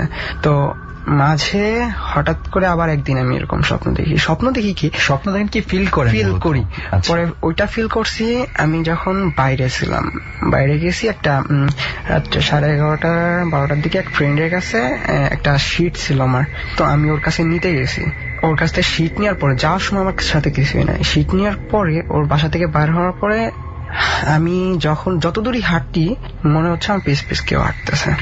আচ্ছা, পিস পিস কেউ হাঁটে। সেটা ঠিক কখন? 11:30-12টার সময়? 11:30টার দিকে। আচ্ছা, কোন এলাকাতে আপনার ফ্রেন্ডের বাসা ছিল? ফ্রেন্ডের বাসা ছিল কমলাপুরে। ও, আপনি কমলাপুরে এসেছিলেন? হ্যাঁ, আমি পুলিশ লাইন থেকে কমলাপুরে আসছিলাম। আচ্ছা, 11:30 অতটা বেশি রাতও না জেলার জন্য একটা। তো তো আমি যখন ওর সাথে দেখা করি তখন কোনো সমস্যা নেই, বাট ওর কাছ থেকে যখন ফেরত আসি তখন মনে হচ্ছে কি আমার পিছ পিছ হাঁটতেছে। তো রাস্তায় তো লাইট আছে, তো পিছন দিক ঘুরে আমি কাউকে খুঁজে পাইনি, মানে পুরা রাস্তায় আমি একা। আচ্ছা, তো হাঁটতে হাঁটতে বেশিক্ষণ লাগে না, 10 মিনিট লাগবে হাইটে আসতে। তো বাসার কাছে যখন চলে আসি, বাসার কাছে একটু আগেই একটা বট গাছ আছে, অনেক পুরানো বট গাছ, 100 বছর। আচ্ছা, একটা ব্যাপার আমি একটু ক্লিয়ার হয়নি, মূলত আপনি ওই সময় কোন পুলিশ ফাঁড়িতে থাকতেন? পুলিশ ফাঁড়ি না, এটা হচ্ছে ফরিদপুর পুলিশ লাইন। ফরিদপুরে সেটা? Faridpur police line. আচ্ছা, আর কমলাপুর তো মূলত ঢাকার কথা বলছেন কি আপনি? না, ও আচ্ছা, কমলাপুর কি ফরিদপুরই? কমলাপুর পুলিশ লাইনের পাশে এলাকা। আচ্ছা, actually I got confused, that's why আমি আবার আপনাকে জিজ্ঞেস করলাম। ঠিক আছে, তারপর ওই সেই কমলাপুরে কি হলো আপনি বলেন। কমলাপুরে কিছু হয় না, কমলাপুরতে যখন আমি ফেরত আসি তখন আমার সাথে হয়েছে কি যে অনেক জোরে বাতাস হওয়া শুরু করছে হঠাৎ করে। আচ্ছা, সে রাতের বেলাতে? রাতের বেলাতে বাতাস হওয়াটা নর্মাল জিনিস, এটা তো হাই কোয়ালিটি জিনিস যে ইমাজিন করবো কিছু আছে। তো আমার একটু অনুভূতি হচ্ছিল যে পিছনে কেউ আসছে, কিন্তু বাট বলছি আগে যে আমি অনেক ভূতের গল্প টল্প শুনি, তো বিভিন্ন লোকজনের কাছে শুনি যে কোনো কিছু অনুভব করলে বা কোনো কিছু মনে হলে যে আসতেছে কিছু একটা, তোমাদেরকে পিছনে ফিরে তাকাইতে হয় না। আচ্ছা, তো আমি পিছনে ফিরে তাকাইও নেই। তো তখন আসছি, যখন সামনে আসি তখন গাছটা মানে অনেক বেশি বাতাস হয়েছিল। তো আমি তখন একটু ভয় পাইছিলাম যে সামনে কি ঘটবে আমার সাথে। আল্লাহর রহমত আমার সাথে কিছু ঘটেনি, তখন আমি আল্লাহর রহমতে বাসায় পৌঁছাই গেছি। আচ্ছা, আমরা মূল ঘটনাটাতে একটু যাই। আপনি মূল ঘটনা বলছিলেন যেটা প্রথমে, যে প্রথম দিন, দ্বিতীয় দিন, তৃতীয় দিন আপনি কোন একটা অবয়বকে দেখতে পাচ্ছেন। তারপর তো এটার সাথে তো ওই ঘটনার কোনো সম্পৃক্ততা নেই। এখন যে ঘটনাটা বললেন আপনি কমলাপুর দেখার সময়, আমি বলতে পারবো না, কারণ আমি। আচ্ছা, পরে কি সেই ঘটনার কোনো পুনরাবৃত্তি হয়েছিল? এমন কি হয়েছে যে আপনি আবারও দেখতে পান ওইরকম টাইপের কোনো? না, এখন দেখতে পাই না, বাট আমার কাছে মনে হয় যে আমি রাত্রেবেলা যখন একা থাকি তখন আমার সাথে কিছু একটা থাকে, বাট অনুভূতি করি, বাট আর সামনে পাই না। ফার্স্ট টাইম যেরকম সামনে আসছিল একটা কালো অবয়ব, সেরকম আমি সামনে কোনো কিছু পাই না। যদি আমি পাই তো আবার দেখা হবে। আচ্ছা, তো এই ছিল আপনার ঘটনা? হ্যাঁ, এই ছিল আমার ঘটনা। অনেক ধন্যবাদ আপনাকে আমাদের ডরে এসে আপনার ঘটনা আমাদের সাথে শেয়ার করার জন্য। ওয়েলকাম। চলছে ডর, শান্ত এবং সুমন আছে এবং আমরা একের পর এক ঘটনা শুনে যাচ্ছি। আর সুমন, কেমন লাগলো আগের যে ঘটনাটা শুনলে? আমি বলেছি আসলে ঘটনার সময় যে কি রকম মনে হয়েছে আমার কাছে। একটা ব্যাপার কি জানো, তুমি যে কথাটা বললে না, সেই জিনিসটা আমার সাথেও ঘটেছে এবং আমার এক আত্মীয় বাসায় আমি সেই ব্যাপারটা দেখেছিলাম যে জিন কিভাবে নামানো হয়, এবং জিনের ভয়েস আমি শুনেছি কিন্তু অবয়ব দেখিনি। যাই হোক, সেই ঘটনা তো চলে গেছে, আমরা পরের ঘটনায় চলে যাচ্ছি। রাইট, আমরা পরবর্তীতে যেই অতিথি আমাদের সাথে আছে আমরা তার ঘটনা শুনবো, তার এক্সপেরিয়েন্স গুলো শুনবো। সেই এক্সপেরিয়েন্সে যাওয়ার আগে একটু আমরা আবার বলতে চাই যে অনেকেই রয়েছে যে পুরো দেশ জুড়ে, আমরা জানি দেশের বাইরেও অনেকেই রয়েছে যারা আমাদের সাথে প্রায় ইমেইল করে, আমাদেরকে ফেসবুকে নক করে আমাদের সাথে যোগাযোগ করতে চায়। তাদেরকে বলি যে ফেসবুকে যদি যোগাযোগ করতে চান, ডরের পেজ রয়েছে, এখানে এসে আপনি যোগাযোগ করতে পারেন। তবে আমাদের কাছে যদি আমরা বলি যে পুরো শ্রোতা যারা আছে, সেটা বাংলাদেশের যে প্রান্তেই আপনি থাকেন না কেন, প্রত্যেকের প্রতি আমাদের সমান অগ্রাধিকার। বাংলাদেশের যে কোনো প্রান্ত থেকে আসেন, ডর টিম আপনাকে সমান অগ্রাধিকার দেবে। প্রত্যেকটা লিসনার আমাদের কাছে একদম ভ্যালুয়েবল লিসনার। আপনারাই হচ্ছেন ডরের প্রাণ, এটা আপনি যে প্রান্তেই থেকে থাকুন না কেন। তো যাই হোক, আমরা ঘটনায় চলে যেতে চাই এবার। প্রথমে একটু পরিচয়টা জানি আপনার। আমার নাম হচ্ছে রিজন আহমেদ, আমি Dhaka Rajarbagh police line school and কলেজের ইন্টার ফার্স্ট ইয়ারের ছাত্র।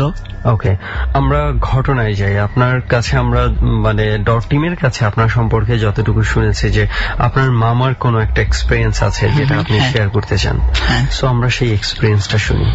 ঘটনা আমার মামার। তো আমার মামা এমন সময় আসছিল যে তিনি ব্যবসা করতেন, কোনো লাভ দেখতে পাচ্ছিলেন না। কত বছর আগের ঘটনা এটা? আরো 6 থেকে 7 বছর আগের ঘটনা। আচ্ছা, মানে আপনার মামার একটা খুব বাজে একটা সময় যাচ্ছিল। একটা বাজে সময় যাচ্ছিল, তিনি ব্যবসা করুক বা চাকরি করুক, মানে কোনোভাবে উঠতে পারছিলেন না, তোমার সংসার চালাতে পারছিলেন না। তিনি মন খারাপ করে এরকম রাস্তা দিয়ে ঘুরতে ঘুরতে একদিন নদীর কিনারে গেছেন। কোন এলাকায় সেটা? সেটা হচ্ছে ফরিদপুরের কোন একটা এলাকা। তো তিনি সেখানে যাওয়ার পর তিনার মনে একটা খেয়াল আসলো যে আমি, অনেকে তো পীর ফকিরের কাছে যায়, তো আমি একটু পীর ফকিরের কাছে যে দেখতে পারি বা আমার ঘটনা শেয়ার করতে পারি যে আমার তো এই অবস্থা। তো তিনি এরকম চিন্তা করতে না করতে তিনি এক জঙ্গলের ভিতরে যাচ্ছিলেন, তো এরকম একটা পীর ফকির টাইপের একজন লোককে তিনি দেখতে পেলেন। তো তিনি তার কাছে থেকে ঘটনাগুলো শেয়ার করলেন এবং তাকে বললেন যে ভাই, আমার তো এই অবস্থা, তো আমি কি করতে পারি। তো তিনি তাকে, আমার মামাকে বুদ্ধি দিলেন, কিছু আমল করো, এইভাবে আমল করো। আর একটা জিনিস দিলেন আমার মামাকে, সেটা হচ্ছে যে তুমি যাবে অমুক জায়গায় একটা কবরস্থান আছে, গোরস্থান আছে, ওখানে একটা বট গাছ আছে এবং বট গাছের নিচে একটা কবর আছে, যেখানে তুমি যে ঝাড়পোছ করবে এবং জিয়ারত করবে। আচ্ছা।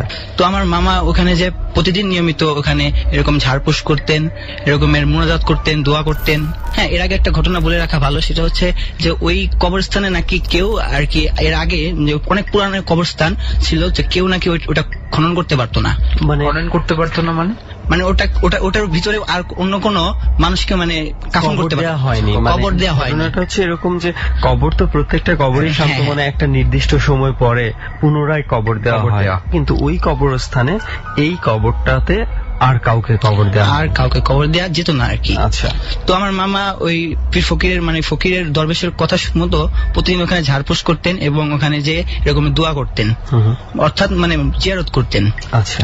তো এমন একটা সময় এলো যে তিনি মানে তার ব্যবসা বাণিজ্যের রাস্তা মানে পেয়ে গেছেন, তিনি অনেক সচ্ছল হচ্ছে দিনের দিন।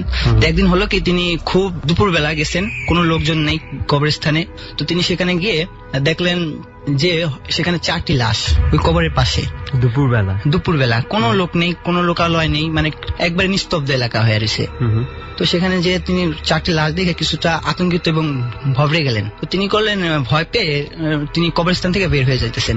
তো বের হয়ে যাবেন কি, তিনি আরেকবার ফিরে তাকালেন এবং দেখলেন সেখানে সেই দরবেশ, যে দরবেশ তেনাকে এখানে আসতে বলেছে এবং ঝাড়পোছ করতে বলেছে, জিয়ারত করতে বলেছে, সেই দরবেশ সেখানে তিনি লক্ষ্য করলেন। তিনি আর কোনো কথা না বলে ভয় পেয়ে চলে গেলেন। মানে বের হওয়ার সময় দেখতে পেলেন যে ওই যে লাশগুলো, তার পাশে হচ্ছে যে দরবেশ আপনার মামাকে হচ্ছে সাজেস্ট করেছিল তাকে দেখতে পেয়েছে। হ্যাঁ হ্যাঁ। ওকে। তো উনি কথা না বলেই চলে গেছে? উনি আসলে ঘটনা হচ্ছে হঠাৎ করে তিনি ওই লাশগুলো দেখে মানে ভবড়ে গেছেন, ভয় পেয়ে গেছেন। আচ্ছা আচ্ছা। লাশগুলো কি বের হয়েছিল, মানে কিভাবে ছিল? লাশগুলো ছিল কাফন মোড়ানো ছিল, সাদা কাফন যেরকম মোড়ানো থাকে। আচ্ছা আচ্ছা। জাস্ট সিম্পল যেভাবে আর কি লাশ থাকে সেভাবে ছিল। তো তিনি ভয় পেয়ে ওখান থেকে চলে গেছেন।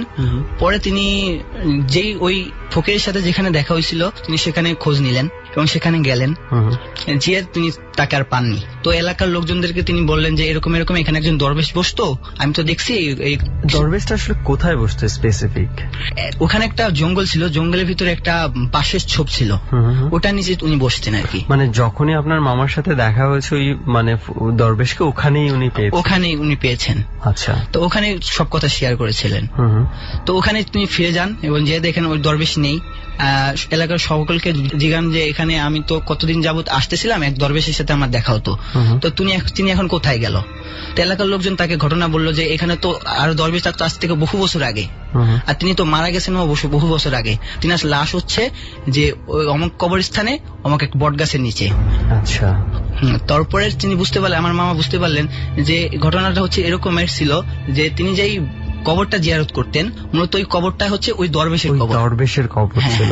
ওই দরবেশের কবর ছিল। তো তিনি ওখানে মানে বুঝতে পারলেন যে এতদিন যার সাথে যার দেখা হতো সেটা নিশ্চয়ই কোনো সুপার ন্যাচারাল ঘটনা ছিল বা এরকম টাইপের কিছু ঘটনা ছিল, যে কারণে তিনি ওই দরবেশ তাকে দিয়ে ওই মানে কবরটা ঝাড়পোছ করাতেন এবং দোয়া করাতেন। আচ্ছা আচ্ছা।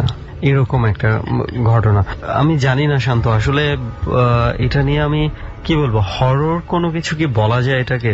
আই ডোন্ট থিঙ্ক সো যে এটা হরর কোনো কিছু কিনা, কারণ আমরা এই ধরনের অনেক ঘটনা আমি পেয়েছি। একটা ঘটনা আমি বলি যে ডরে একবার ফোনে আমি একটা ঘটনা পেয়েছি যে কোনো একটা মাজারের নিয়ে উনি একটা ঘটনা বলতে চেয়েছিলেন এবং ঘটনাটা এরকম ছিল যে কোনো একজন দরবেশকে নাকি রাতের বেলা দেখা যেত যে সে এক কবর থেকে উঠে আরেক কবরে যেত। আচ্ছা। তো সেটা শেষ পর্যন্ত তার সাথে কন্ট্যাক্ট করা যায়নি, তো সেই জন্য আমরা সেই ঘটনাটাকে আমরা অন এয়ারে আনতে পারিনি এবং আমি চাইনি যে সেই ঘটনাটা আমি নিজে বলতে, এবং আজও আমি নিজে বলছি না, কারণ আমি চেয়েছি যে এটা যার ঘটনা সেই যদি বলতে পারে তাহলে এই ঘটনাটা আমরা অন এয়ার করবো, তাছাড়া আদারওয়াইজ আমি এই ঘটনাটার অন এয়ার করবো না। দ্যাটস ওয়াই আমি শুধু আজকে একটু সেন্সটা দিলাম যে এরকম একটা ঘটনা আমরা পেয়েছিলাম কিন্তু আমরা অন এয়ার করতে পারিনি। আসলে কিছু ব্যাপার থাকে কি যেগুলোকে আসলে না অলৌকিক বলাটাই বেটার। আসলে রাইট, এটা অলৌকিকই আমরা বলতে পারি অনেকটা, যে এখানে মানে আমি প্যারানর্মাল কোনো কিছু একটা কোনো কিছু দেখি না। তবে আমি একটা মোটিভও খুঁজে পেলাম না। আলটিমেটলি ওই দরবেশ ওনাকে উপকার করলো, ওনাকে খুব মানে হতাশা থেকে বের করে নিয়ে আসলো এবং তাছাড়া হঠাৎ করে আবার 4টা লাশই বা কেন দেখালো? 4টা লাশের ব্যাপারটা কিন্তু রহস্য রয়ে যাচ্ছে, কারণ 4টা লাশ কোন জায়গা থেকে আসলো, কেন আসলো, আর কবরের বাইরে কেন পড়ে থাকে? কেন পড়ে থাকবে এবং কেনই বা আবার উনার মামাই দেখতে পাবে, সেটা আর কেউ দেখতে পাবে না। এটা আসলে একটা মিস্ট্রি বলা যেতে পারে। তো এখন আপনার মামা কি অবস্থায় আছে? এখন ভালো অবস্থায় আছে? হ্যাঁ, আমার মামা এখন সব সময় ওই কথা বলেন এবং আমাদেরকে শেয়ার করেন, এবং কেউ নতুন কারোর সাথে দেখা হলে উনি এই কথাগুলো শেয়ার করেন বা আমাদেরকে এরকম বলতেন। আমি বলতে চাচ্ছি যে উনি কি এখন মানে বেশ বেশ সচ্ছলই আছেন। ওকে, যাই হোক, আমরা সবসময় যে হরর ঘটনাই শোনাচ্ছি আপনাদেরকে, বিষয়টা এরকম না। কিছু মাঝে মাঝে কিছু আমরা অলৌকিক ঘটনাও শোনাতে পারি, এবং আমি মনে করি যে এটা ওয়ান কাইন্ড অফ একটা অলৌকিক ঘটনা। এবং একটা বিষয় হচ্ছে মানে দুই ঘটনার ক্ষেত্রে সেম হয়, যেগুলো হচ্ছে কোনো ব্যাখ্যা থাকে না। যেমন কেন হচ্ছে যে সেই দরবেশ বা পীর বা যে ফকিরের সাথে কথা হয়েছে, কেন সেই ফকির তাকে ওই কবরই জিয়ারত করতে বললো, ওভার মানে কেন, আমরা কিন্তু কোনো ব্যাখ্যাই খুঁজে পাচ্ছি না। সেটাই হরর কাহিনীগুলোর মধ্যে বা ঘটনাগুলোর মধ্যে কিন্তু সেই কথাই বলা হয়, মানে সেই জিনিসই হয়ে যায়। ওকে, অনেক ধন্যবাদ আপনাকে। আপনাদেরকেও ধন্যবাদ। ডর মানে ভয়, হন্টেড বাই প্রাণ মিস্টার ম্যাঙ্গো ক্যান্ডি। গল্প শুনতে শুনতে গভীর রাত। দাঁড়ান দাঁড়ান দাঁড়ান, যেটা মনে করিয়ে দিচ্ছিলাম, আসলে এই অনুভূতিটা কি আজকে রাতে ভাইরাল হয়ে গেল কিনা? অনেকে আমাকে ফেসবুকে লিখছেন যে কেন বলছো, আমার খুব ভয় লাগছে। যে কথাটি বলছিলাম, ভয়ের স্বাদটা আসলে খুব মারাত্মক। মানুষ ভয়ের স্বাদ পেতে চায়, এবং যে কারণেই বছরের পর বছর, যুগের পর যুগ হলিউডে, টলিউডে বড় বড় বড় বাজেটের ভূতের মুভি হয়। ভূতের গল্প আমাদের ছোটবেলায় মিশে থাকে। ভৌতিক গল্প পড়তে ভালো লাগে বলেই ভয়ের প্রতি অজানার একটা সাথে আমরা প্রতি মুহূর্তে বিচরণ করি। অজানাকে জানার এই যে ভৌতিক জিজ্ঞাসা, সেটা প্রত্যেকটা মানুষের জীবনেই আছে। আপনারা যারা গল্পটা শুনছিলেন, তাদেরকে একটা ছোট্ট গল্প বলি, আমার নিজের গল্প, একেবারে খুব খুব কাছের মানুষের গল্প। আমার খুব কাছের বন্ধু ছিল এক সময়। ও এই জিনিসটা অনুভব করত, একা থাকলে কিংবা খুব নির্জন জায়গায় থাকলে ওর কাছাকাছি কেউ একজন খুব কাছাকাছি থেকে ওকে ফলো করেছে বা করছে। এই অনুভূতিটা ভয়ের তীব্র একটা অনুভূতি। যারা অনেক যুক্তিসিদ্ধ মানুষ আছেন, যারা কোনো কিছুতেই ভয় পান না কিন্তু ভয়ের স্বাদ নেবার ইচ্ছা আছে, একটু চেষ্টা করে দেখতে পারেন।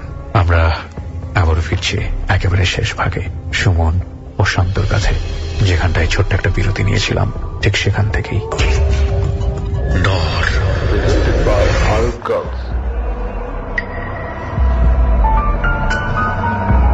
তো সবার ঘটনা তো মোটামুটি শোনা হয়ে গেল। এখন হচ্ছে এই যে স্পটে আমরা আসলাম, স্পটের ঘটনাটা শোনা খুব দরকার, কারণ কেন আমরা এটাকে বেছে নিলাম এই জিনিসটা সবাইকেও জানানোটা দরকার।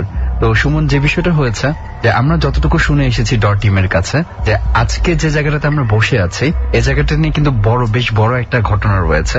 বেসিক্যালি সেটা অনেক আগে থেকেই মানে এখানকার মানুষ জানে, তুমিও ভালো জানো। তুমি যদি একটু ছোট করে বলতে, তারপর আমি আবার বাকিগুলো বলছি। ওকে, আমি আসলে শুরু করছি। আসলে এই জায়গাটাতে আসার কারণটা হচ্ছে কি, আমরা এই যে জায়গাটাতে বসে আছি, আপনারা নিশ্চয়ই দেখেছেন, আমরা যখন ওই জায়গাটা দিয়ে ঢুকলাম, ওখানে কিন্তু ছোট্ট একটা ঘরের মতো ছিল।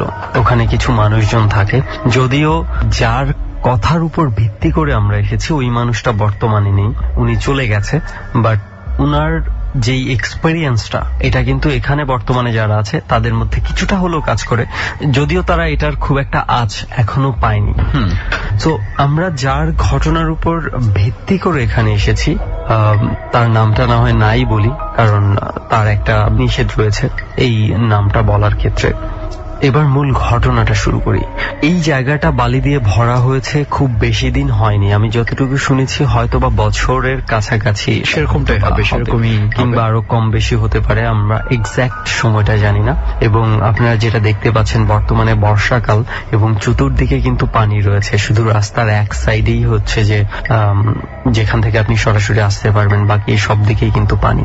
শীতকালে এই জায়গাগুলো একদম কিন্তু শুকিয়ে যায়, তখন কিন্তু আশেপাশের মানুষজন যাদের ক্ষেত খামার রয়েছে, অনেক ফসলের চাষ হয় এখানে, যারা এই হাইওয়ে দিয়ে আসা যাওয়া করে তারা নিশ্চয়ই দেখতে পারেন।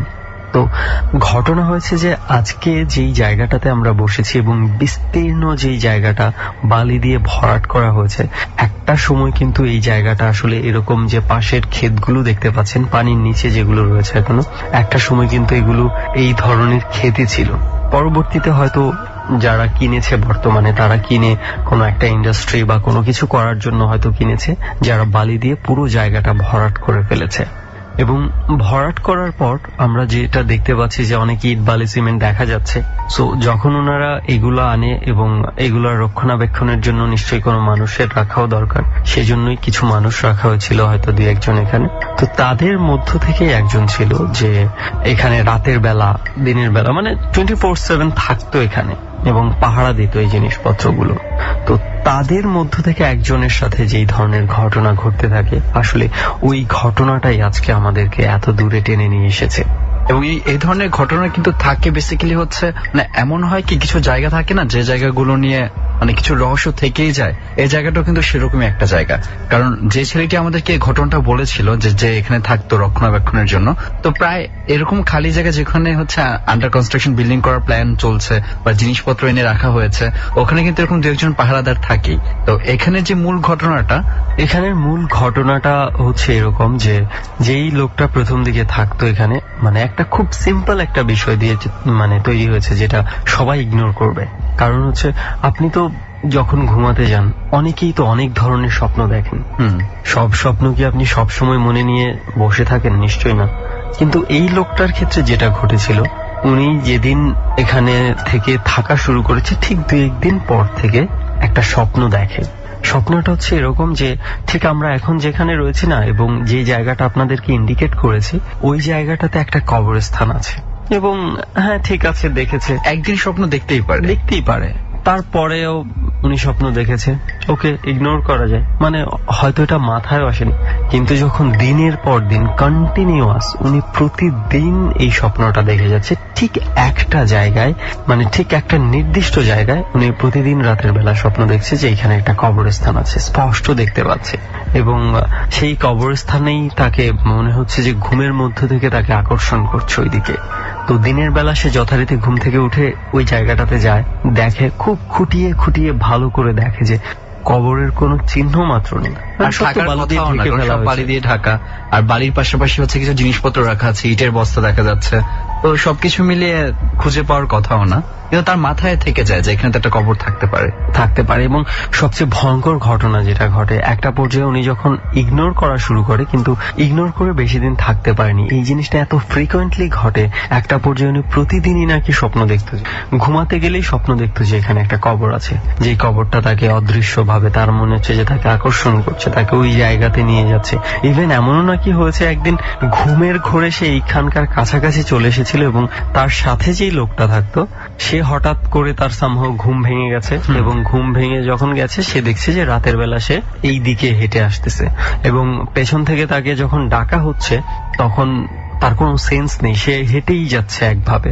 তখন তার পাশের লোকটার মানে সন্দেহ হলো যে এরকম ভাবে হাঁটছে কি আসলে, মানে এত রাতের বেলা খুব আস্তে করে ডাক দিলেই শুনতে পারার কথা, এত জোরে জোরে ডাকছে তারপরে শুনছে না কেন। তখন সে টর্চ নিয়ে মানে তার এখানে আসে এবং কাছাকাছি এসে যখন তাকে ধরে তখন হঠাৎ করে সে মানে পড়ে যায়, এবং পড়ে গিয়ে তার ব্যথা পায়, একটা হাতের মধ্যে মনে হয় ব্যথা পেয়ে যায় পড়ে যাওয়ার, এবং তখন কিন্তু তার হাত পা কাঁপাকাঁপি শুরু হয়ে যায়। মানে বিষয়টা হচ্ছে এরকম যে সে নিজেও কিন্তু ভয় পেয়ে যায় যে অ্যাকচুয়ালি কি হয়েছে বুঝতে পারছে না, এমন টাইপের অবস্থা। রাইট। এবং তখনই মানে হঠাৎ করে সে মানে ঘুম থেকে মনে হয় জেগে উঠে যে আমি এখানে কেন, এই ধরনের একটা ফিলিংস চলে আসে। তো তার পরবর্তীতে এই ধরনের ঘটনা বেশ কয়েকবার ঘটে, এবং একটা পর্যায়ে যেটা যায় যে লোকটা খুব অস্বস্তিতে পড়ে যায়, যে এমন হয়েছে যে সে দিনের বেলা বসে আছে, তার হঠাৎ করে মনে হচ্ছে যে ওইখানে একটা কবরস্থান আছে। দিনের বেলাতেই মনে হয় সে ইলিউশনের মধ্যে দেখতে শুরু করেছে যে ওইখানে একটা কবরস্থান আছে। তো বারবার স্বপ্ন দেখার পর, বারবার এই ধরনের ঘটনা ঘটার পর ওই লোকটা একটু কিউরিয়াস হয়ে যায়, এবং একটু দূরে যে বাড়িগুলো দেখা যাচ্ছে, একটু দূরে না বেশ ভালো দূরে দেখা যাচ্ছে, বেশি দূরে হলেও কিন্তু তারা এই জায়গাটা সম্পর্কে কেউ না কেউ কিছু না কিছু জানে। তো পরে এক মুরব্বীর কাছ থেকে জানতে পারে ওই লোকটা যে এখানে একটা লোকের কবর দেওয়া হয়েছিল, সেটা অনেক আগে, তখন এই জায়গায় একদমই ক্ষেত ছিল, তো তার জায়গার উপরে তাকে কবর দেওয়া হয়। পরে তো এখন জায়গা মানে একটা রেভুলেশনের মতো হয়ে গেছে, একদম বালিটারি সবকিছু ফেলে দেওয়া হয়েছে। তারপরও কোনো এক কারণে হয়তোবা মানে যে লোকটা স্বপ্ন দেখছে তার ধারণা যে সে সেই কবরটাকে দেখতে পায়, যে কবরটা মানে যাকে কবর দেওয়া হয়েছিল। সো এরপরে আসলে ঘটনাটা হচ্ছে কি, এরপরে একটা পর্যায়ে এরকম অবস্থায় চলে যায়, সে আস্তে আস্তে অসুস্থ হয়ে যেতে থাকে। এই জিনিসটা তার মধ্যে মানে খুব ভয় ঢুকে যায়। তো একটা পর্যায়ে উনি নাকি এখানকার চাকরি ছেড়েই চলে যায়, এবং তার সাথে যে লোকটা ছিল কিছুদিন পরে সেও চলে যায়। সে আসলে কেন চলে গেছে এটা আমরা এখনো পর্যন্ত জানতে পারিনি। আর আমরা বলেছিলাম যে বর্তমানে যে এখানকার দায়িত্বে রয়েছে তার সাথে কথা বলার জন্য, তাকে আমরা মানে অনুরোধ করেছিলাম যে এই এক্সপিরিয়েন্সটা আমরা তার কাছেই শুনতে চাই। কিন্তু সে আমরা যথেষ্ট অভয় দিয়েছিলাম তাকে যে তার সমস্ত পরিচয় সমস্ত কিছু গোপন করা হবে। সামহাও কোনো একটা কারণে সে বলতে রাজি হয়নি। সো আমাদেরই আসলে দুর্ভাগ্য যে আমরা তার মুখ থেকে শুনতে পারলাম না, থেকে ঘটনাটা শুনতে পারিনি, যেটা শুনতে পারলে হয়তো খুব ভালো হতো। তো যাই হোক, এটা হয়তো খুব বড় কোনো একটা ঘটনা না অনেকের কাছে, বাট আমাদের কাছে মনে হয়েছে যে ইন্টারেস্টিং একটা ঘটনা। সো আমরা যেতে পারি, কারণ আমরা কিন্তু এখনো জানি না যে এই কনস্ট্রাকশনটা তৈরি হওয়ার অপেক্ষায় আছে। কে জানে যে সেই কনস্ট্রাকশনেও পরবর্তীতে কেউ কোনো কিছু দেখতে পায় কিনা, কারণ আমরা তো এরকম ঘটনা অনেক পেয়েছি। সেটাই। তো যাই হোক, এই ছিল এখানকার ঘটনা, যে জন্য আজকে এত দূরে আপনাদেরকে এখানে নিয়ে এসেছি। এবং আপনাদেরকে আরো একবার সবাইকে আমি ধন্যবাদ জানাতে চাই ডর টিমের পক্ষ থেকে, যে আপনারা আমাদের এই জার্নিতে এসে আপনাদের ঘটনাগুলো শেয়ার করেছেন। সো আজকের মতো আমরা ডরের জার্নিটা এখানেই শেষ করতে চাই, এবং আমরা আবারও সবাইকে কথা দিতে চাই ডর টিম আরো এক ঝাঁক অতিথি নিয়ে আপনাদের সাথে কোনো একটা হন্টেড প্লেস থেকে যোগ দিবে। ডর মানে ভয়। হন্টেড বাই প্রাণ মিস্টার ম্যাঙ্গো ক্যান্ডি।